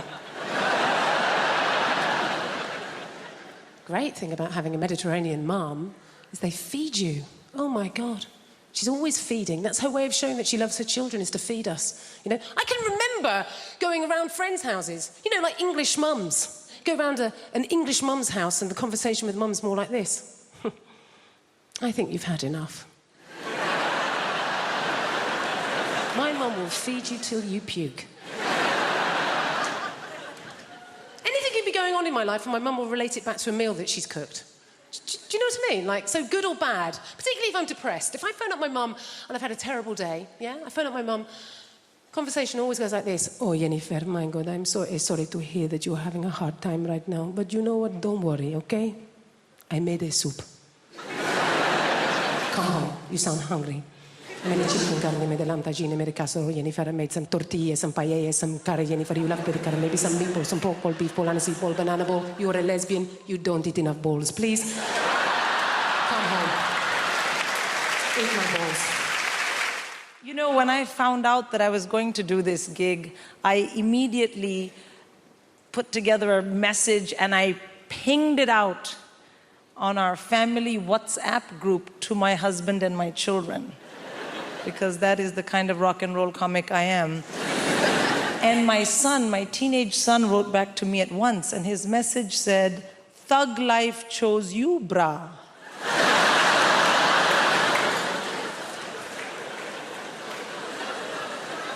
And I was like, oh shit, my child has joined a gang. I mean, what kind of language is this? Thug and bra. It had 2 R's, but he's a terrible speller. And I was like, oh no. And the other thing is I thought, this message is not for me. This idiot has sent me a message by mistake, which is for a gang member.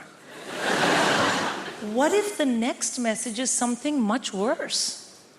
And that really bothered me because, well, this was my moment. I am going to Apollo. Like, if I'm going to find out you're a criminal, can we do it next month? So I wrote back to him in all caps, because as a good Indian mother, I mainly shout at my children. I wrote back, this is your mom. And he wrote back, I know, gigging like a boss. Thank you. A boss. Yeah, B-A-W-S-E, boss. And also, please do remember as you listen to the rest of my set this evening that I didn't choose it, but the thug life chose me. That's right. So I have kids. Of course, you love your kids, and it's difficult to raise them. Small kids are very easy, I find. The biggest downside of having a very small child is they are very boring. Yeah, they want to show you they love you by talking to you all the time, but everything they know, you already know.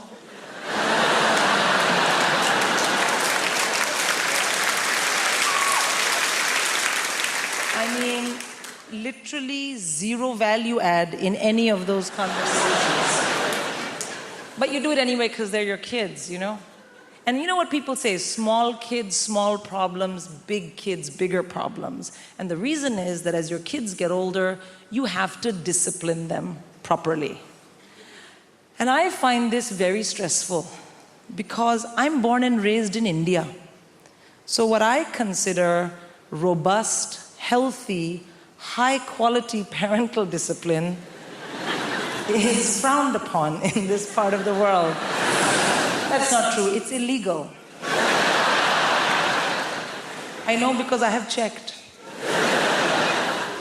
And I want to have really well-behaved kids, but that is no use to me if I am in jail. So, I have to learn what you guys do here. And the big thing here is teach your kids about action and consequence using a multitude of techniques. So you have something called star chart. You know what star chart is? Yeah, no, let me tell you, sir. Star chart is you find something vaguely not negative that your child possibly might be able to do and then work it into the conversation and give them a star. Thank you for not kicking me in the face today. Here's a star. And then the other one, action and consequence, naughty step. You've been terribly behaved. Kindly go relax on the staircase.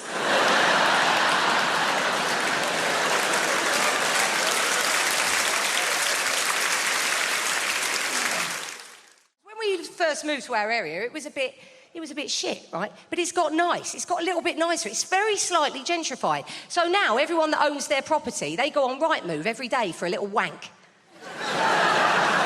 Ooh, let's have a little look at what our house is worth. Let's think of somewhere cheaper and put it in and see what we can get for it. Put it in somewhere shit, somewhere, I don't know, somewhere up north. Put that in. And then you're like, fucking hell, we could own Hull. It's disgusting. It's very vulgar. So, I've never lived anywhere nice before. It's been quite interesting watching it sort of change a little bit. Like, first off, there's little signs that you notice when a change is on the horizon. Like, first off, it's the availability of sourdough. Change a-coming. And then it's the pub. It's always the pub. You've got to keep an eye on the pub. The pub changes. Like our old pub, it was a sort of working class pub. Old blokes in there, smoking roll-ups, buying and selling the odd gun, watching Sky Sports, right? But they've all had to go now. They've all been kicked out and the pub's been done up. It's all shabby chic. It's all been done a bit retro.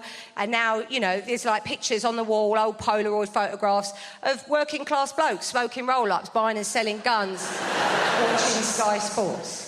And you can eat there. You can get food in the pub now. You can get a rustic frittata on a distressed camping plate.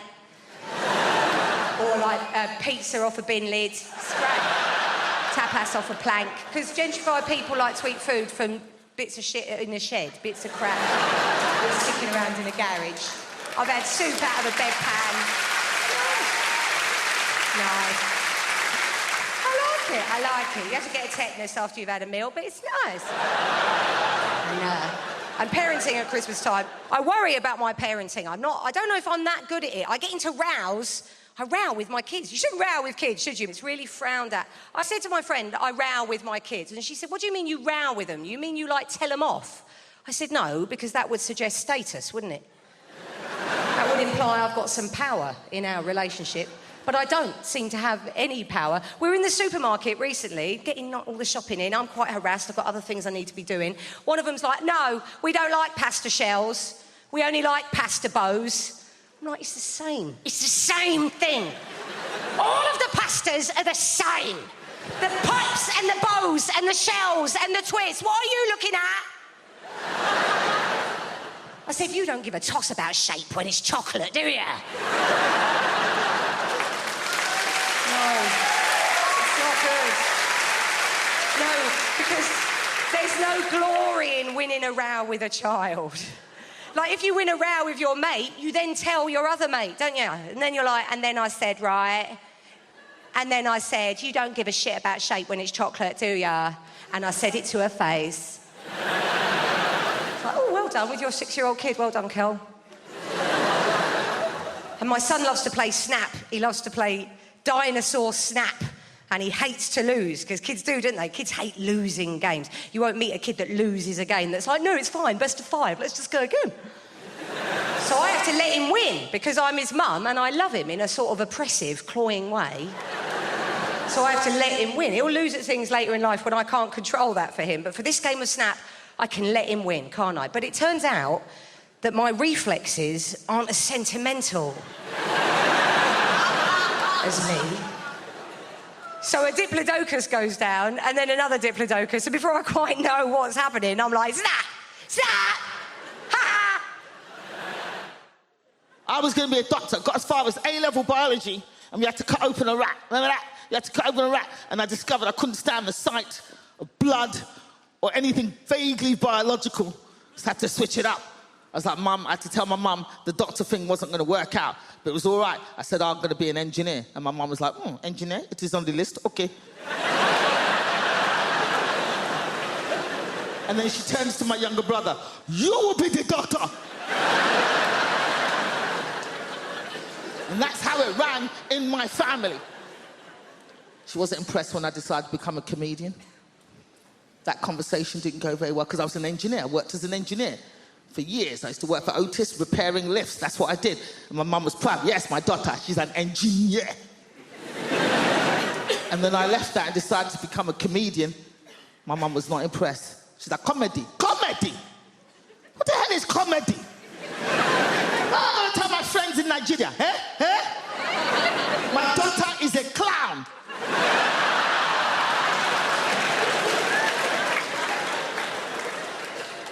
But luckily for me, within 6 months of starting comedy, I got on this talent show called The Big, Big Talent Show, hosted by Jonathan Ross. Got on this show. So I called my mum. I was like, Mama, I got through to this big talent show. It's going to be on TV. I'm through the quarterfinals. And my mum's like, oh, yeah, that's good. Very good. Interesting. Very good. Call me when you get to the final. I'm not interested in this quarterfinal, semi-final rubbish. Call me for the final. So sure enough, I got through to the final, filmed live on television, live. Jonathan Ross is hosting, and my mum comes down with her entourage, because my mum does not travel without a Nigerian entourage. So I do my set. Jonathan Ross is interviewing me after my set, and he sees my mum in the audience, which was not hard to spot. It was literally white people, white people, white people, and then a bank of African royalty just...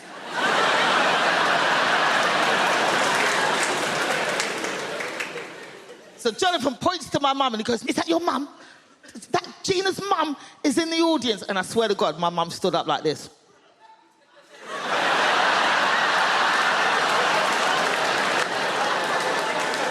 Yes, that is right. I am the reason the clown is here. I am the reason. I always knew she was going to be a clown. When she was 3, I bought her the big shoes. So my mum only comes out for the big shows. She only comes out for the big shows. And in fact, my mum is here tonight. Where's my mum? Where's my mum? Where's my mum over there? She's here. Where's my mum? Oh, look at her, standing up. Look at her, there she is. All right, you can sit down now, Mum. You can sit down now, Mum. This is my show, Mum. It's my show. It's my show.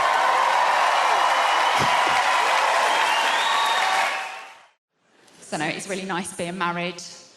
I like it. I feel like it's turned me into a woman, you know. I know it's turned me into a woman because I've started buying candles. Bitches love candles though, don't they? Bitches love candles. They're so expensive though, the fancy ones, like the Joe Malone ones. I've worked out it's actually better value and you can get the same effect if you just set fire to a £20 note and sniff a fig roll. Not just candles am I buying though, guys. I'm buying other little bits for the house. I call them trinkets. Australian husband calls them great. Another bit of tat with a shit quote on. It's not true, they're essentials. How else am I supposed to remember to dance like nobody is watching?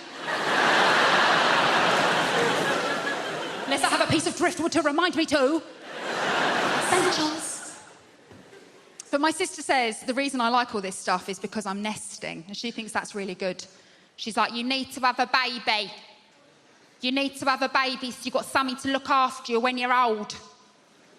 I'm like, hang on, isn't that what the NHS is for? Unless the NHS is that screwed that by the time I'm old, you literally have had to give birth to your own medical professional. Push, push, oh, congratulations, it's an oncologist. Because I'm not sure about having kids right now, so it means I'm very aware of my contraception. So I've done all the research for you. So the pill, 99% effective. Condoms, 99% effective. Eating a large Indian takeaway. And then going, oh, look how pregnant I look. 100% effective.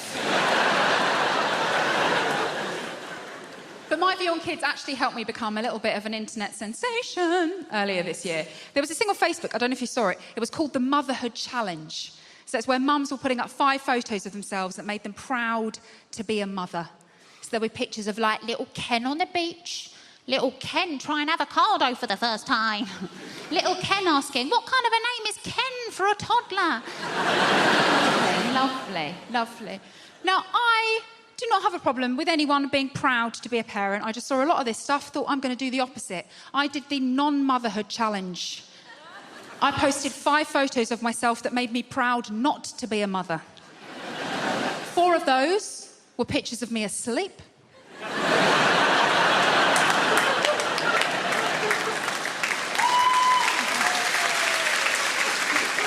And the 5th one was of me asleep, holding a bottle of wine.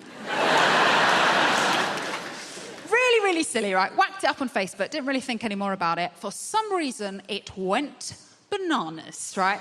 It went viral, got shared a gazillion times, went all the way around the world. At one point, I became Woman of the Week on a Swahili parenting blog. And it was really interesting seeing the different responses I got back to it. So the first lot of people to write on my Facebook page were women like me without children, saying things like, oh, Ellie, thanks for giving us, the childless, a voice. I was like, no worries, babes, you're welcome. Well, I have developed a new hobby. Some of you probably already do this. I've started listening into people's conversations on the bus and the train. It's quite entertaining. And I was listening not long ago to 2 old ladies, and they were talking about what they would do if they were men for a day. And I thought, this is going to be brilliant, because pensioners are, by definition, bonkers. But I went out to lunch with a couple of my friends, and I thought, well, I'll ask them the same question. So my first friend, I said, what would you do if you're a man for a day? And without even thinking, she just went, I'd have a wank. Sounded like she needed to. She sounded awfully tense. But these old ladies, different generation to me and my friends, in their 80s, and one of them just said, Edith, what would you do if you're a man for a day? The other one said, knowing my luck, I'd get a Tuesday. And what can you do on a Tuesday?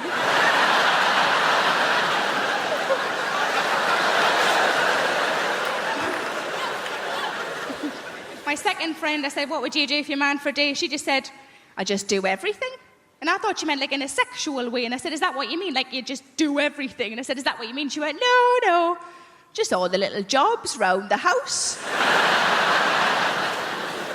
But I've been trying to go on a diet. I'm not really very successful. But I find that whenever I go shopping and I can't get into things, you know, when you try clothes on and you're the size you weren't expecting to be, I just come home and I put on a song, and the song is Big Girls Don't Cry. You know the song? There's a couple of versions of it. Big girls don't cry. Such a load of rubbish, that, isn't it? Big girls don't cry. Yeah, they do. Cry because they're fat, cry because they can't get a boyfriend, and they cry because there's no trifle left. But I was on holiday in Spain last year, and I'm bragging, I know, and outside the hotel was a lovely pool, and I wanted to go in the pool, of course I did, but I'm not overly confident with my figure in a swimming costume, and I was watching the women who were walking in the pool, and these were like tiny, you know, these wafer-thin, tiny women. And I thought, I'm not going to walk in with one of them. If I walk in with one of them, people are going to think I've bloody eaten one. And I wouldn't anyway, because there's no meat on them. So what I decided to do instead is just to walk in with the children, because kids are all really fat these days. If I walk in the same time as a 9-year-old boy who's got bigger tits than me, nobody's looking at me anymore.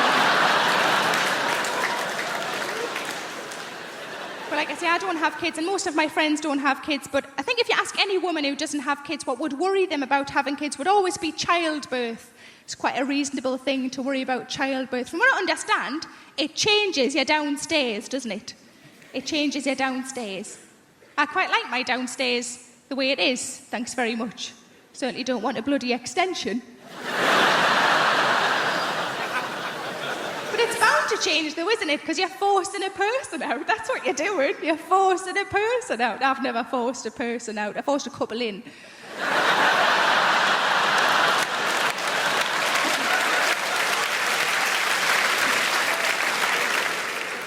With a shoehorn. There's other younger people in the room, right? You know what I mean. You have only ever known a time in your life when you're trying not to get pregnant or trying not to get somebody else pregnant. And I don't want to blow my own trumpet, but on both accounts, I fucking smashed it. I think it comes down to skill set at the end of the day, doesn't it? People are just good at different things. Some people are good at the violin. Some people are good at parallel parking. I was very good at taking the pill. Every day, every day, every day. Honestly, I used to think I was so good at taking the pill, I deserved a reward. Arguably, there was a reward. It was the reward of not having to watch Peppa Pig or cleaning up another human's shit. Tell you what I don't understand, right, is women who are on the pill and forget to take it. Don't get that, because don't get me wrong, I forget things. I forget my keys, my wallet, the fact I'm married. Sure! But forgetting to take something that can prevent you from creating a human that could one day say, turn the machines off, is what she would have wanted.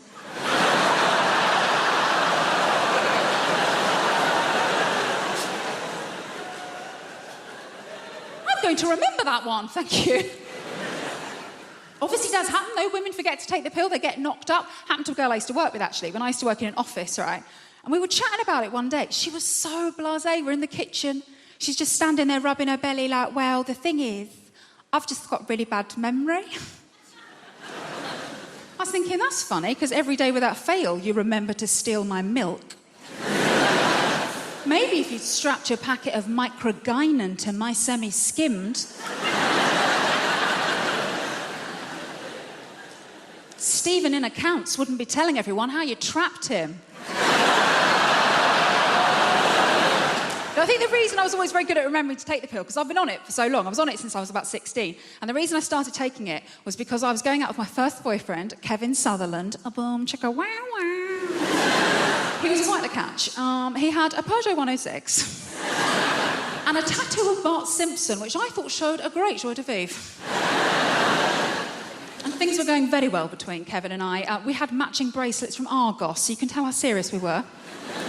And we'd agreed that we were going to do it for the first time, right? So I was like, right, I put myself on the pill because my first time is going to be really special. My first time is going to be just like in the movies. 14th. So the big day arrived, and Kevin, bless him, he made such an effort for everything to be really perfect. Like, he paid his little brother to leave the room.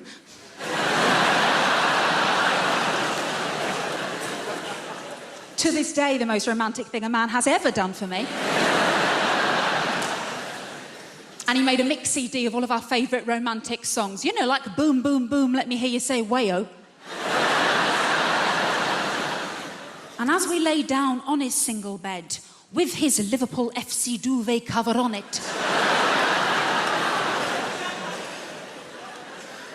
the scent of Lynx Africa heavy in the air.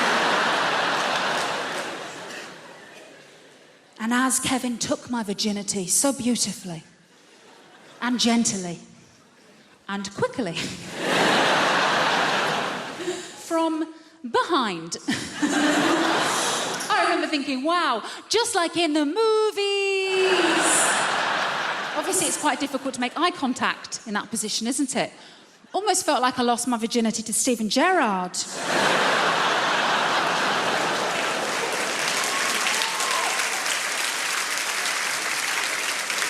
I'll never walk alone. I never will. We've moved now. We've moved to a place called Pinner. We only moved to Pinner because the estate agent said to us, he said, oh, Pinner is a lovely part of West London. West London. We get Welsh telly. It's not London. It's not London. But it is very nice. One of the things I like about where we live is it's very multicultural. I think that's one of the brilliant things about London. I think multiculturalism is something we really have to fight for. Like the school my kids go to, it was very easy to pick a school for my kids because obviously we just picked the one with the highest ceilings. But the school they go to, it's a really nice school and it's very diverse. Like we have a mum's night out once a month and all the mums from the school go and there are women there from every economic background, every race, every religion, and we have a fantastic time and the Muslim mums drive us home.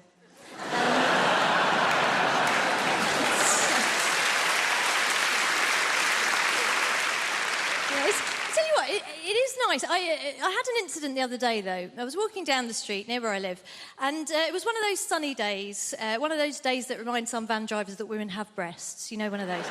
And I was walking down the street, and there was a van drove up and slowed down, and two guys leaned out of the van, and they were in classic kind of leching position.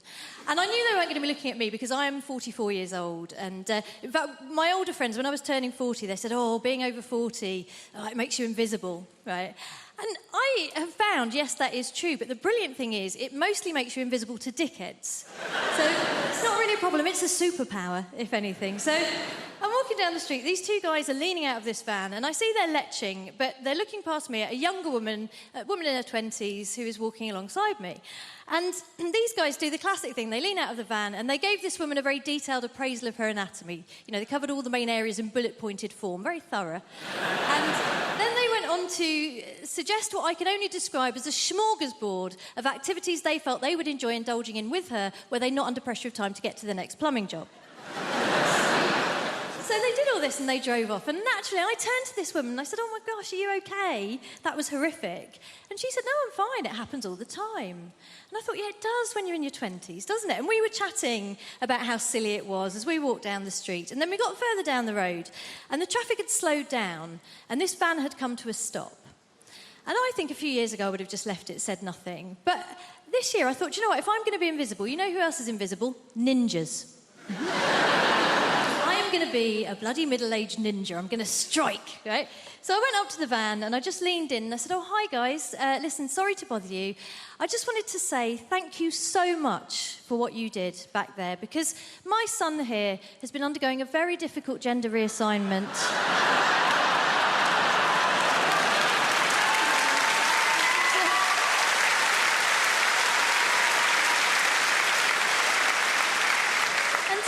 He's been worried that it's not going that well, but what you did back there really made him feel like a proper woman. Thank you. I was delighted with myself as well. But what was really special was that then the young woman next to me leaned in beside me and in the deepest voice I've ever heard, just went, yeah, thanks, guys.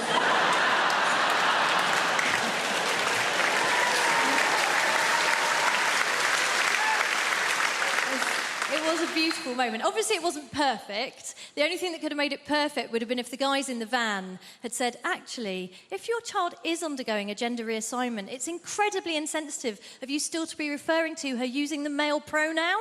But, they didn't do that. They just called us slags. All of the parenting stresses me out. All of it. Like, right from the beginning, when you're pregnant, you've got to think of a name for your kid. You're like, right, we're going to have to name it. That's tradition. Going to have to give it a name. And it's hard to think of a name for a kid, because that's their name. That's going to be their name all their life if it pans out. And I'm an indecisive person. I struggle to think of passwords for websites, and you get help for that, don't you? Like, oh, no, weak.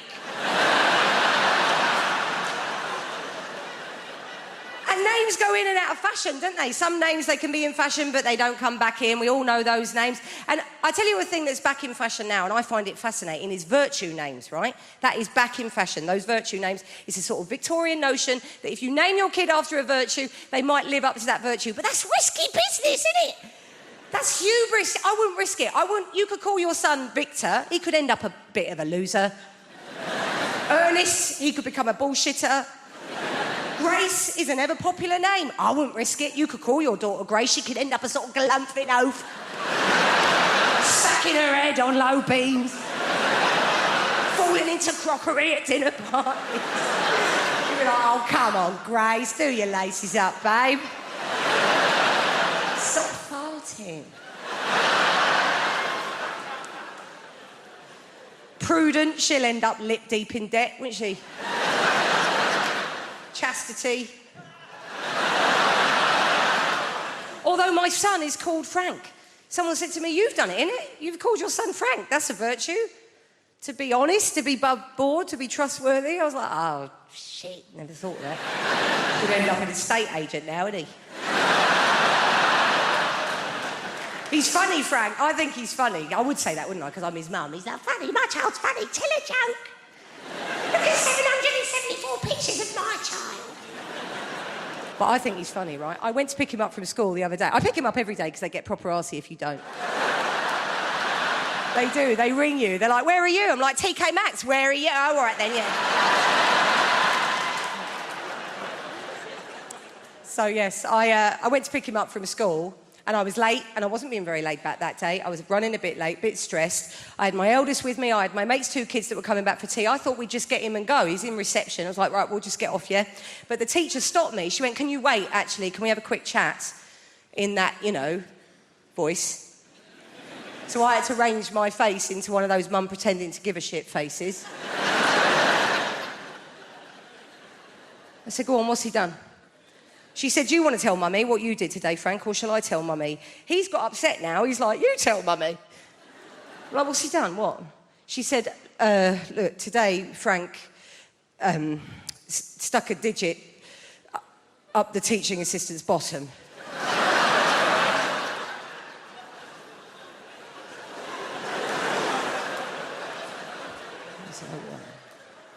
That's not ideal, is it?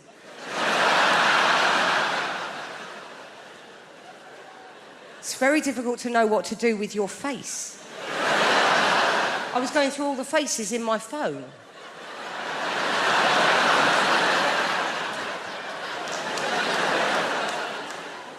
She said, we've talked about bodies, haven't we, Frank? And areas of bodies that we respect. I thought now would be a really bad time to go, this is awful. I mean, this is a finger up the TA's... I mean, this is now they're teaching numeracy in primary education now. It's not like, oh, if Frank's got one finger up the TA's arse, how many fingers are still on the outside? I am what you call in show business a triple threat. I do comedy, and I do music, and I will cut you. Just joking, I probably won't. It's so fantastic to be here today. I will be doing a little bit of music, so if you're a fan of NWA or Snoop Doggy Dogg, then I apologise. I'll be about 3 minutes. So this first song, this is about travelling on a train. Could you give me a cheer, Apollo, if you've ever been on a train before? About half. Okay, great. Lovely. Well, the half of you who cheered, that means you are my target demographic. Congratulations. So I'm going to sing this song. This is about the worst thing any of us can ever encounter on a train journey.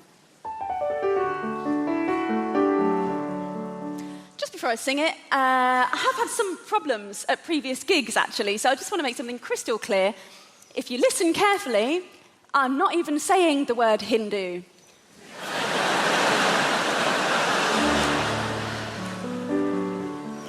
Just listen harder.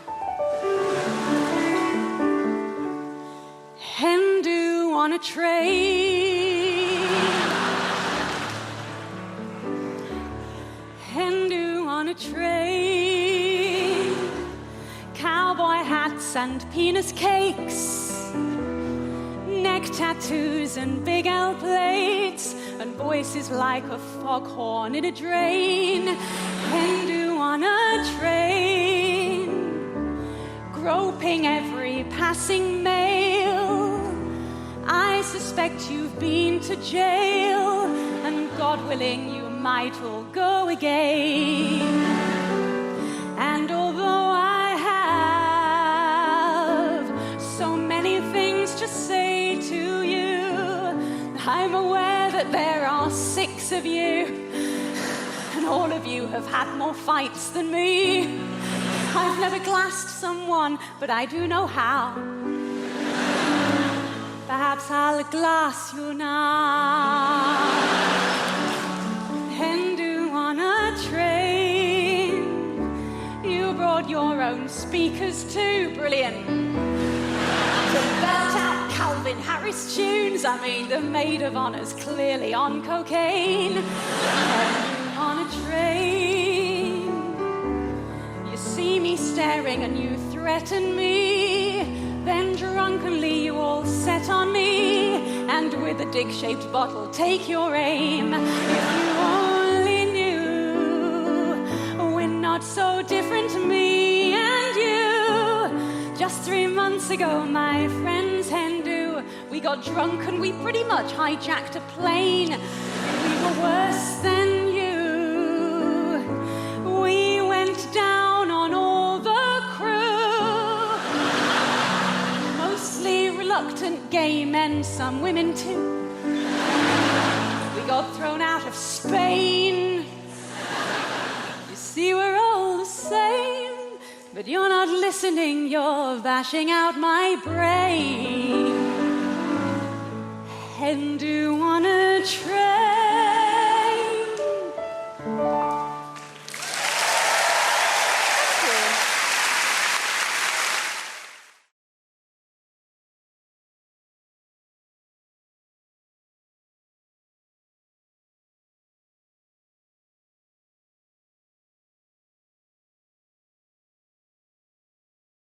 I don't know if you don't know this, but people talk a lot of crap about white people. They do. People like always, because, you might be a bit upset by this.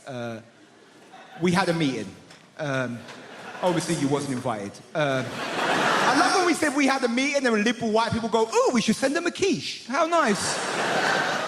We had a meeting and people were saying some stuff about white people, and I defend white people. I was like, don't you talk about my white people like that. Don't you do it. Someone stood up in the meeting and said, white people are more racist than any other race. I said, you shut your mouth, sir. That's not true. White people ain't more racist than any other race. It's just the white people that are racist are just the best. You know? But when white people get racist, they go for it, man. You know, they start a political party, they go on a march, they join the police force, like they just get the job done. I realise this stuff, man. I think a lot now, because I'm getting old. I'm old school. I'm old boy now, you know. I just turned 25, right? Listen, the oldest I've been, deal with it. I can't just go in some time machine and relate to you. I'm sorry. But I like getting older. Don't we like getting older, old school? We love it, don't we? We love getting older, because as you get older, you start to accept stuff about yourself. You do, you have to, you know? Like, it took me 25 years to realise that this is my face. Yeah? This ain't getting any better, man, because when I was younger, I always wanted to be better looking, you know? I need to be crazy good looking. I just wanted to be good looking enough to cheat, right? No, hear me out. I don't want to cheat on my girlfriend. I love my girlfriend. Sometimes, okay? But I need something to say in an argument that sounds believable once in a while, right? Like, look, I have Tinder, and my girlfriend knows I have Tinder and doesn't even care. She doesn't care. She's like, good luck. You know? I don't respect my facial abilities. And Tinder is disgusting but amazing at the same time. I love it, I hate it, I don't know. Don't know, because Tinder's great. Because what I love about Tinder is it'll make you realize some social stuff about people, you know? Like I was on Tinder the other day, right, and I'm flicking through the profiles, because I'm a scumbag. Right, so I'm flicking the profiles, and I see this one profile, right, and every picture was just a lady with her titties out, right? Just, that's what titties sound like in my head, because I'm 12, deal with it, right? You know, she had her titties out, just, and in the description, it just said, any dick, any time. And I was like, wow, all right.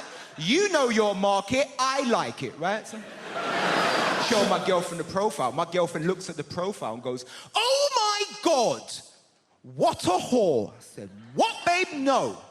There is too much slut-shaming in this world. She is no hoe, she is a revolutionary. Confusing, right? I'm gonna explain to you why. Like, you gotta understand, everything in this world has a price. Everyone and everything has a price. And in this world where everything has a price, the price of vagina is very high, okay? Listen, if it was on the stock market, it would beat oil and gold, right? But listen, I ain't just giving women no number. Men, we have a number as well. But we got dick, and dick ain't worth shit. Do you know what I'm saying? You don't just have dick. You gotta back that up with some collateral, you know? You gotta have a dick and a personality, dick and a job, dick and a life plan, right? Listen, I could have a warehouse full of penis and it wouldn't be worth as much as a picture of a pussy, right? It just wouldn't. So when she said any dick, any time, she just crashed the whole pussy economy, just what I'm saying. She made a credit crunch of vagina. She gave vagina back to the working class man. She's the Karl Marx of pussy, is what I'm trying to say, guys.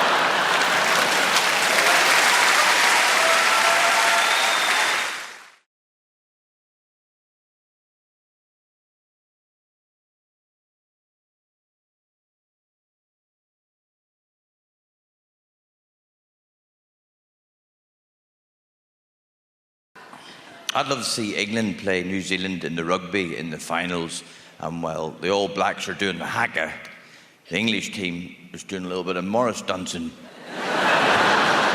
Hankies and ribbons.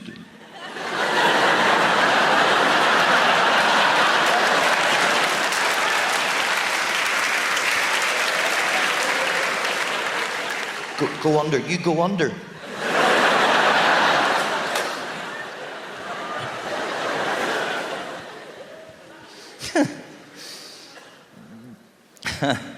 Didn't look at me watching when it came on. Pretty stupid looking at it now, to be honest. Need your eyebrows up to look at your watch. If you don't have your eyebrows up, you don't take in the time, do you?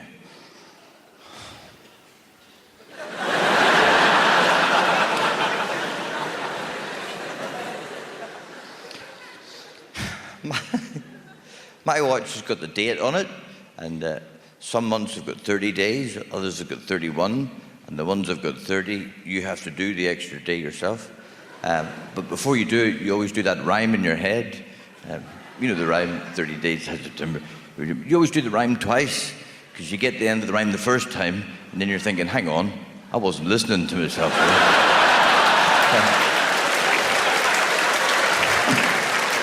I was trying to see how fast I could go. Now, you never get to the end of the rhyme. You only get to the month that you need to know, and you think, there's no point in doing the whole rhyme. That's all I need to know. Some months are easier than other months. September's very easy. You go 30 days has September. All right.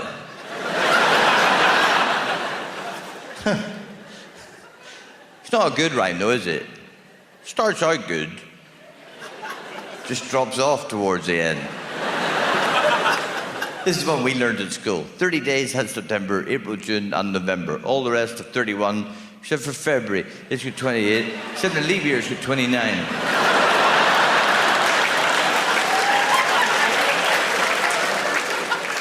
Whoever got that job to make that rhyme obviously got bored halfway through. I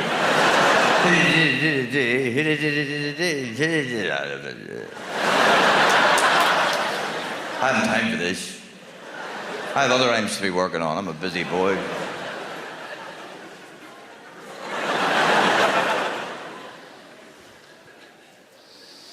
So, life's good, but tedious. Isn't it? It's just the same shit over and over again. Putting the bins out, that's a real reminder of how tedious life is. I've been here before, I hate this. Sneaking rubbish into other people's bins, I enjoyed that. Balaclava on. Never been caught. I hate it when I'm in bed and then I realise I haven't put the bins out. You know when you're lying like, bin night.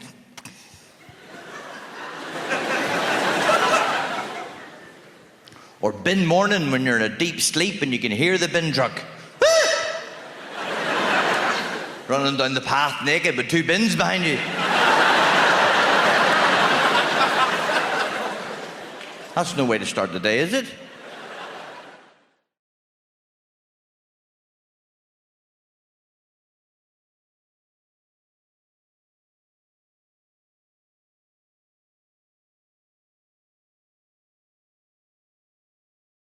I'm going to make a concerted effort to be positive and happy, because that's what people like, apparently.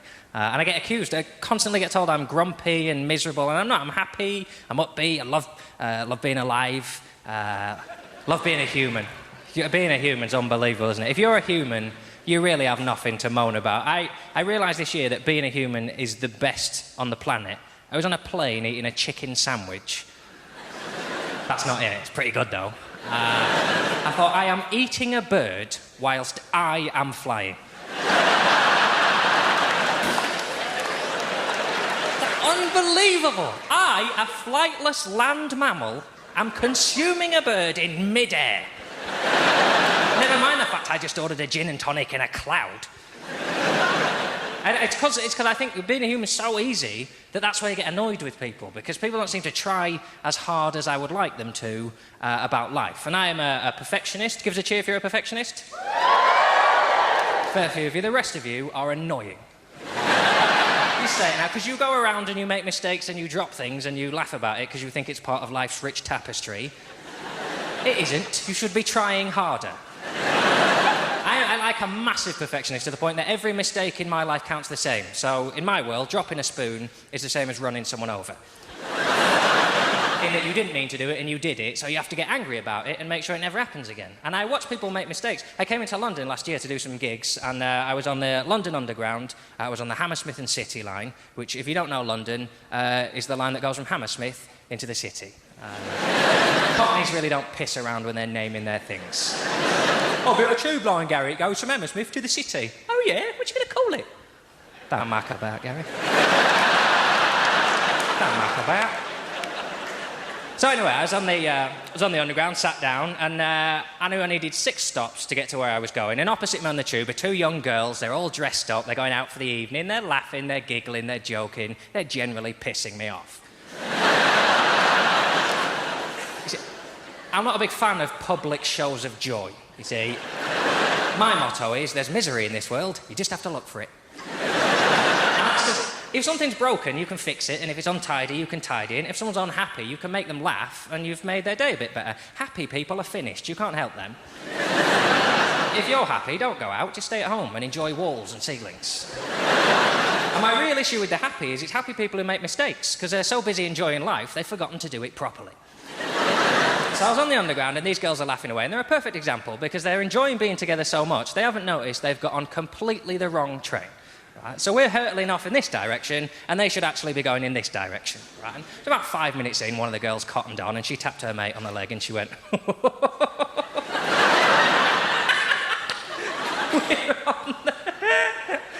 I would have been furious. Let's say it now, that's not funny, is it? What's happened there is you've just lost a big chunk of your life. The time you were going to spend doing the thing you've left the house to do, you will now spend correcting your ineptitude. Right? I know know some people say, once you've got on the wrong train, John, there's nothing you can do but laugh about it. But the only reason you would ever laugh in this situation is if you do this so often, you've just had to learn to find it amusing. Done it again. What are we like? I'll tell you. Shit at being alive, it would appear.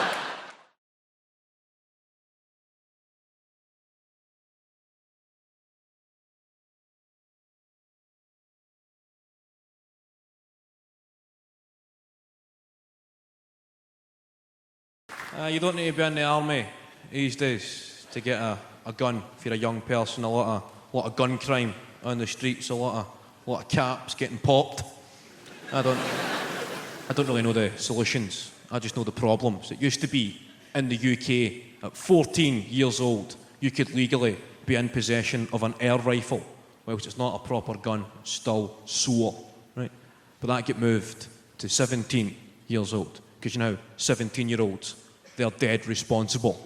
If somebody was pointing a gun at you, you'd be going, that's fine, he looks about 17. It's good. That's what he's done.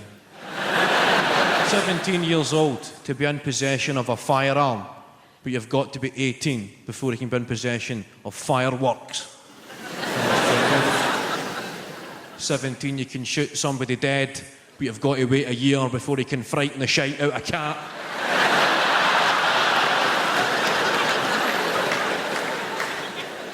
But drugs, I get offered drugs quite a lot in this game. You get offered the usual suspects like ecstasy, speed, and a drug called horse tranquilizer.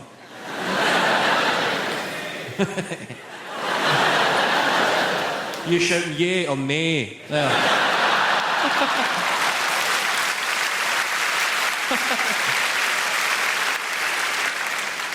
I can understand people who don't know anything about drugs. Maybe trying ecstasy because it sounds quite good. Well, the connotations of the name, ecstasy. You think of states of euphoria and happiness. And then speed is pretty self-explanatory. Then horse tranquilizer. That hardly sounds the most sociable of evenings.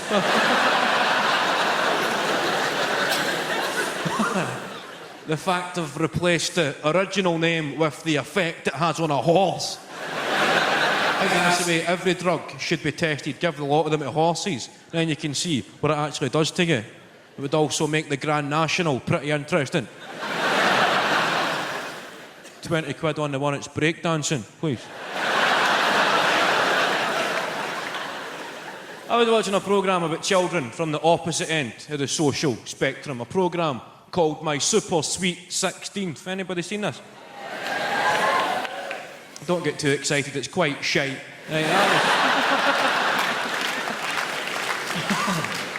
I was watching it about 2 o'clock in the morning when the TV's quite shite. Anybody watch late night telly? You ever been up that late at night when the TV just goes, get to bed? There's nothing to see here. Unless you're a deaf baseball fan with a gambling problem, Peter.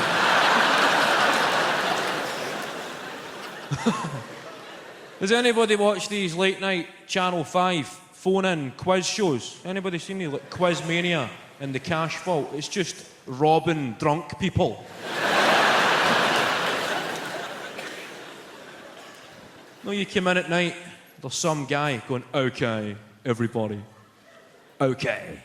Thanks for watching, okay? For £10,000, we're looking for a guy's name.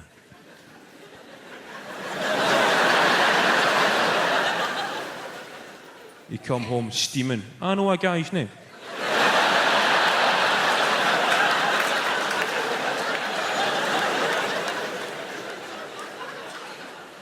£10,000. I know a few guys' names.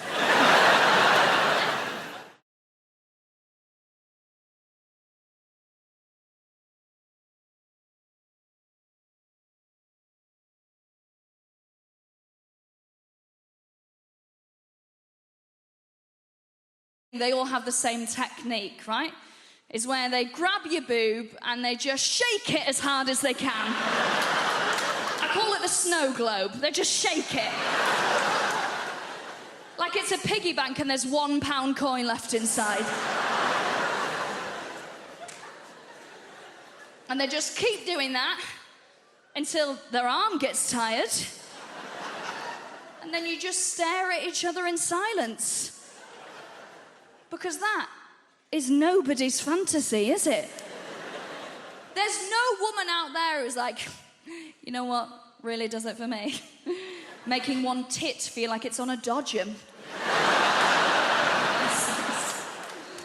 Do you know the weirdest thing about having boobs that you have to get used to, if you've got cleavage, right, is that you're just going to have to get used to the fact that over the course of the day, things that you don't know about will fall down there.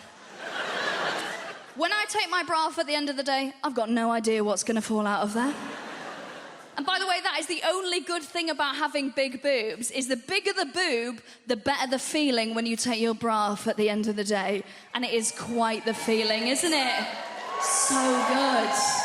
Honestly, if there's any heterosexual couples here, right, and you guys are like, I'm not sure I'm doing it for my girl in the bedroom, listen to the noise she makes as she takes her bra off at the end of the day. If it's anywhere near the same area, you're smashing it, lad, I promise you. Got no idea what's going to come out. I've taken my bra off at the end of the day. I've had a whole bourbon fall out of there. I've not had biscuits that day. Where's that come from? I've got no idea what's going to fall out of there. Nazi gold, Michael Barrymore's career. I don't know what's in there. Honestly, these boobs have got me in trouble. So, like, the first time my partner and I were going to sleep together, it was, like, a lot of tension because I was like, OK, tonight it's on then. This is the night that we're going to bang, right? So I was like, OK, I want to make this as great as I can. So I went out, bought myself a new bra, treated myself, got the Janice. Yes, please. Sometimes you just want the tits of a dinner lady, don't you? So we're having a bit of a kiss, and I was like, OK, it's the time to take my bra off. But the problem is with the new bra, you don't always know the physics of it, right? Because the elastic's like, yes, sir. Whereas my bras are like, oh, for God's sake, please just burn me. Oh, God. Please let me go to the other side. There's been 6 prime ministers since you bought me. There's been 7 prime ministers since you bought me. I don't know when this is going out. There's been 8 prime ministers since you bought me.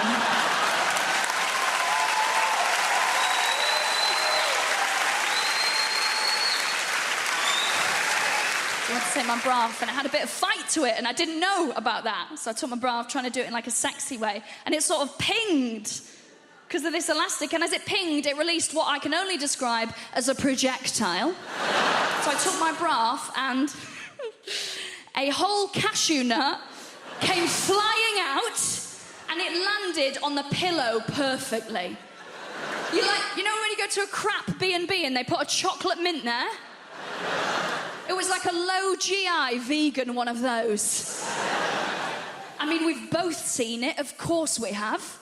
Both looking at it out the corner of our eye. I know he's seen it because he had to duck as it went over his head. So I'm just gonna have to style this out. Don't want this to ruin the moment. So I was like, okay. I was like, that's for you, big boy. Slow release energy. You're gonna fucking need it.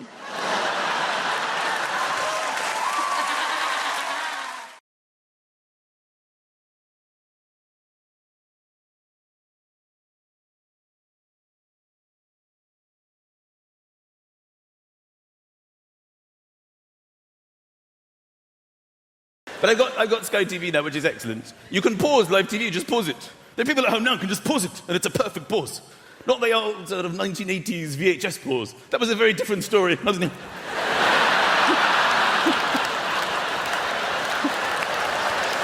You couldn't even see what you were watching in 1980s pause. People who weren't moving would start moving. Wasn't even moving in this scene. People in paintings would come to life. I'm in a painting! But then once you pause it, it's quite exciting because you can watch it back at like ×2 or ×6 or ×12 or ×30, which makes boring programmes quite entertaining. Like at the tennis, you can forward the changeovers. Watching Andy Murray eating a banana in ×12 is quite exciting. I watched Deal or No Deal in ×30. It really whizzes along. I watch all TV. I watch TV just to slag it off, to be honest. Dragon's Den winds me right up. I know you're rich, dragons. You don't need to bring your cash with you. They sit there with cash on their tables. I'm so tremendously wealthy, all my bank accounts are full. I've had to bring additional funds with me tonight. What about you, Theopathetus? Have you got money on your table? Oh, I'm completely loaded. I've thrown money up onto my table, that's every time. What about you two dragons? Oh, yes, you've got a lot of cash here. All right, bring in the first poor person. Let's see what they've got. They come in trembling. Hello, dragons. Please, can I have some cash for the ideas in my brain? I feel sick just looking at poor people. The state of her clothing. For that reason, I'm out. What about you, Theopathetus? Are you out? I will be out, but I'm going to humiliate the bitch for 15 minutes. Then I will declare that I too am out. I'd like to go on Dragon's Den with a shotgun. Just stand there, pointing it at each of them individually, till one of them goes, so what's your idea? Quite simple, put that cash in this bag, all right? You get no equity. I like some TV. I'll watch it till the bitter end, literally like the early hours of the morning, till the signing zone, the death zone. That's when you know it's probably time for bed, you know? And there's somebody in the corner signing. You feel a bit like, this isn't really for me. They almost look at you like, come on, you could have watched this in the day. It's probably bedtime for you. Deaf people have been asleep all day to stay up for this. Have some respect. I like it when there's no dialogue in the show and they watch TV with you.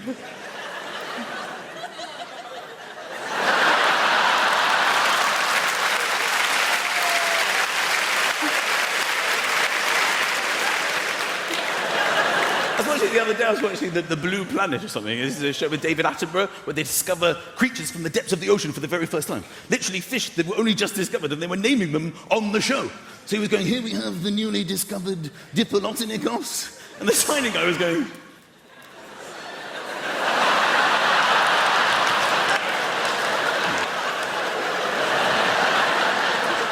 He resorted to impersonating the fish. It was hilarious. The fish was swimming, he was just underneath going...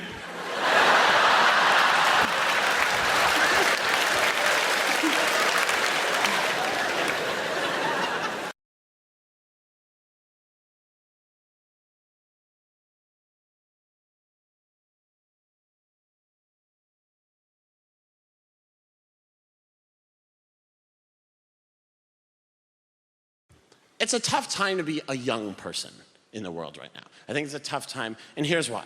I was writing on a TV show last year, and at the end of the show, when it was canceled, I checked my bank balance on my phone. And on my phone, I saw that I had $5,421, not to brag. And this is how little I know about being an adult. I saw the bank balance on the screen, and I thought to myself, with no irony, I should buy a house. Not a big house, one of those small $5,000 houses. How is any millennial ever gonna own a home? How is any young person ever gonna own a home? It seems impossible, and it's made me hate old people. I see a few of you in here tonight. I hate you.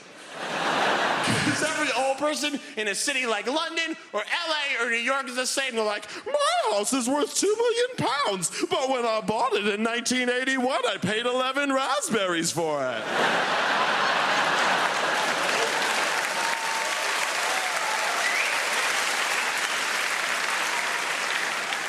And every young person's like, I have 9 roommates. One of them's a dog with rabies. We'd love to get him out, but his name is on the lease.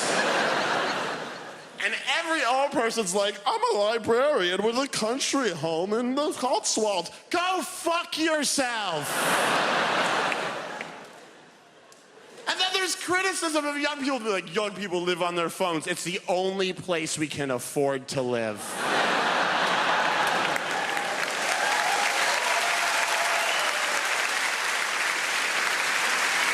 By the way, our governments are the oldest governments. Like, the US government has the third oldest government in the world. It's Croatia, Mozambique, the United States, and the UK is ninth. The average age of a US politician is dead. All of our leaders are crazy old. It's a gerontocracy. John McCain died last year, the guy who ran for president against Obama the first time, and people were like, what a tragedy. What? They're like, what a tragedy. Gone too soon. No, he should have died 25 years ago. John McCain, when he ran for president, was the oldest man who ever lived. I'm not kidding, look it up. He's the oldest man who ever lived. Everyone he went to high school with was killed when the meteor hit. John McCain is in the Bible. If you open up to the second page of the Bible, there's McCain killing his brother McAbel. He's crazy old. I can't enjoy certain television shows. Like, I was watching SpongeBob SquarePants with a younger cousin, 2 years younger. We love the classics. And I'm getting angrier and angrier because I'm watching SpongeBob and I'm thinking, this sponge owns his own pineapple?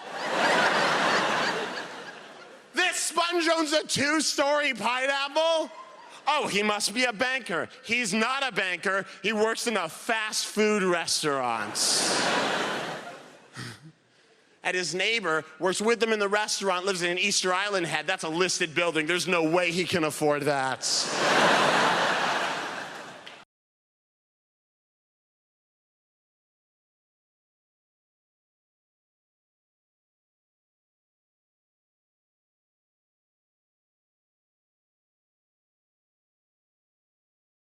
Going out, Monk, we're here. 1, 2, 3, hop.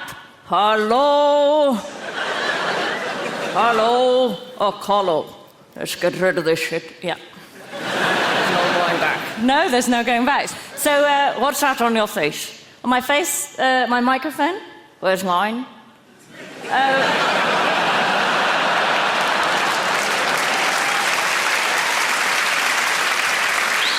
You haven't got one, monkey. Well, that screws up the illusion. So, what are you going to do? I don't know, do you want to tell some jokes? Why did the monkey cross the road? Because he saw you standing behind him, rolling up your sleeve. That's horrible. I'm sorry about that. I want freedom from you. Really? Yeah, I hate this vicarious life. I don't even have my own problems, I have yours. I can't sleep at night, I'm so worried about your mortgage. I'm sorry, I want freedom. I have of late, but wherefore I know not, lost all my mirth. Forgone all custom of exercise, indeed, it goes so heavily with my disposition. What's this? Oh, I don't know, just some shit I wrote when I was locked in a room with a typewriter.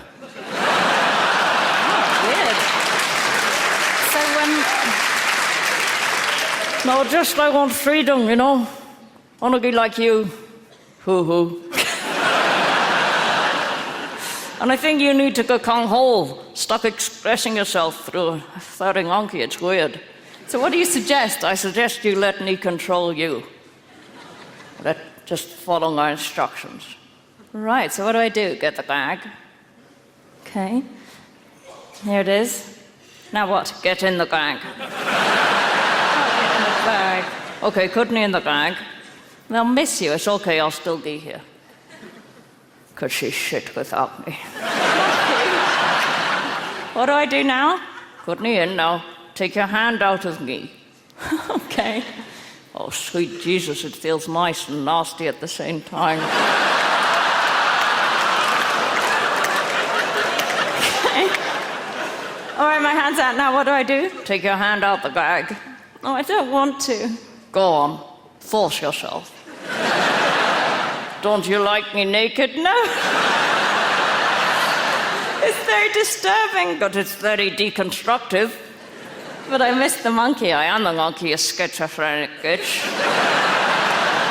What do I do? Talk to the hand. Don't want to. Put the bag down. Oh, I feel very exposed. I don't know about... What are you doing? I can't tell my arse from your elbow. I don't know if I can continue with this. It's doing my head in. Okay, then put this hand down by your side. But I'm still here. Where are you now? I'm in your mind. All right, Monkey, the laughter's got a bit uneasy. It's okay, you'll still get paid. I feel vulnerable. Are you ready for the final step? I'm not sure. What's the final step? I'm going to get on your face. Okay, Monkey, I don't like the sound of that. Stay where you are. Here I come. No, stay where you are. Here I come, here I come, here I am. Oh, at last I'm in the stupid cow. You're all a bit freaked out now, aren't you? It's quite a sweet voice on a little monkey, but with tits, it's bloody sinister. Thank you very much, that was Monkey.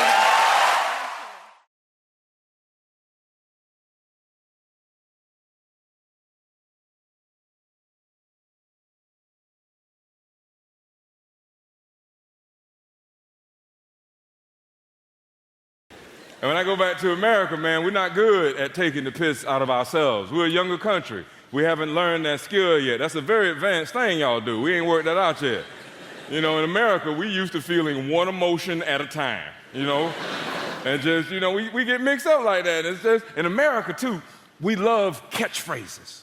We love slogans. We love stuff like that. And we found a way for justification to sound like empowerment. That's right. We have phrases like, be true to yourself, follow your heart, follow your dream. There was a movie a few years ago called Batman Begins, and it had one of them catchphrases, and Americans loved it. To conquer fear, you must become fear. Well, how the hell you do that? And it's just a way for Batman to justify being violent. I can take that same phrase and justify whatever I want. If I gain too much weight, I can justify it by going, to conquer fat, you must become fat.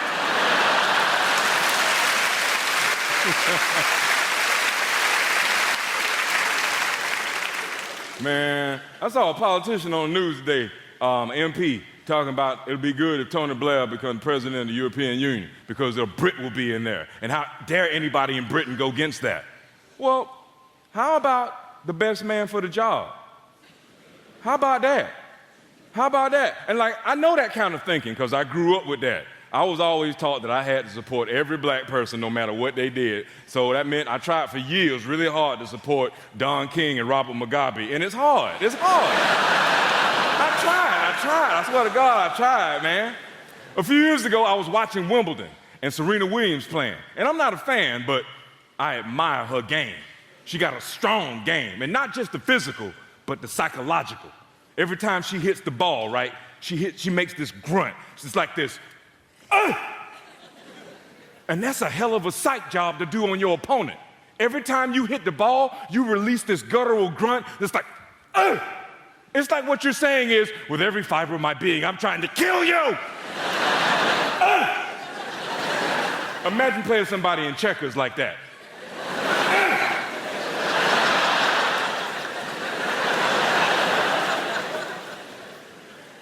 A couple of years ago, I was watching Serena Williams play, and I was with one of my buddies, black dude, and she was doing the whole, and he leans over and he says, you know that grunt she does? I said, yeah. What she's actually doing is releasing 200 years of black American anger. For real? He said, black American anger is one of the most potent angers in the world. And that's why she hits the ball so hard, and that's why she be whooping them white girls like that. I was like, oh, okay. So a couple of weeks later, after this Russian girl beat her, I couldn't help but mess with my friend a little bit. I was like, wow, 200 years of black American anger don't seem to have nothing on 70 years of frustration with communism, does it? Black American anger. Try a childhood with no toilet paper.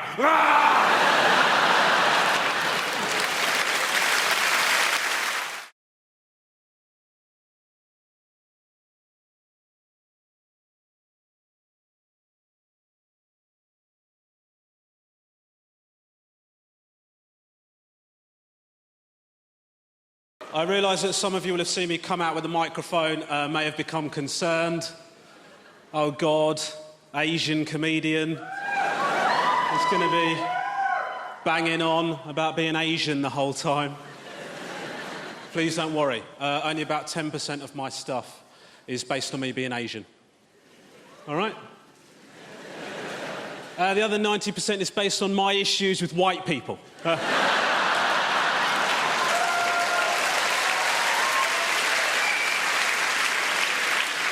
So he should be absolutely fine. Looking around, I can't help feeling there's been a bit of a booking error. But I'm just going to say what I've got to say and get the hell out of here. I am actually married. I don't want to upset anyone in here. I am married. My wife and I have 2 small children. We're not kidnappers. We created these children by the traditional means. Adoption. No, I'm joking. I did it. Smashed it.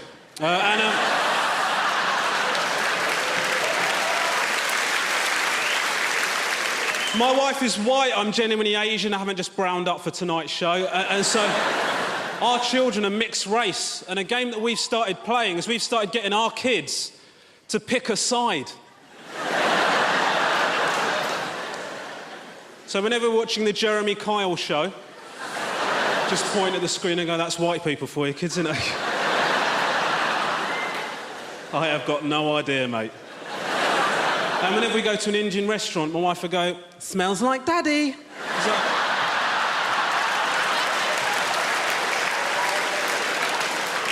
It's a little game we like to play. She won that one. I'm going to be honest with you, I've overreacted to racism in the past. I'm not going to lie.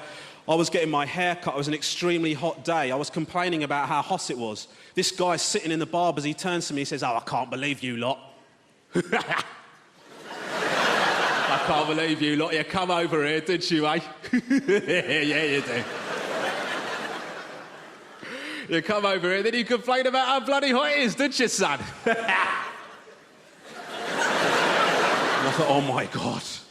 I'm going to put this idiot in his place, assuming that I'm an immigrant. So I said to him, well, actually, sir, the climactic conditions in Crawley, where I originated from, are very similar to the ones that we're experiencing here. Just goes to show you. To which his genuine response was, bloody hell, mate, you're picking up the language brilliantly, aren't you?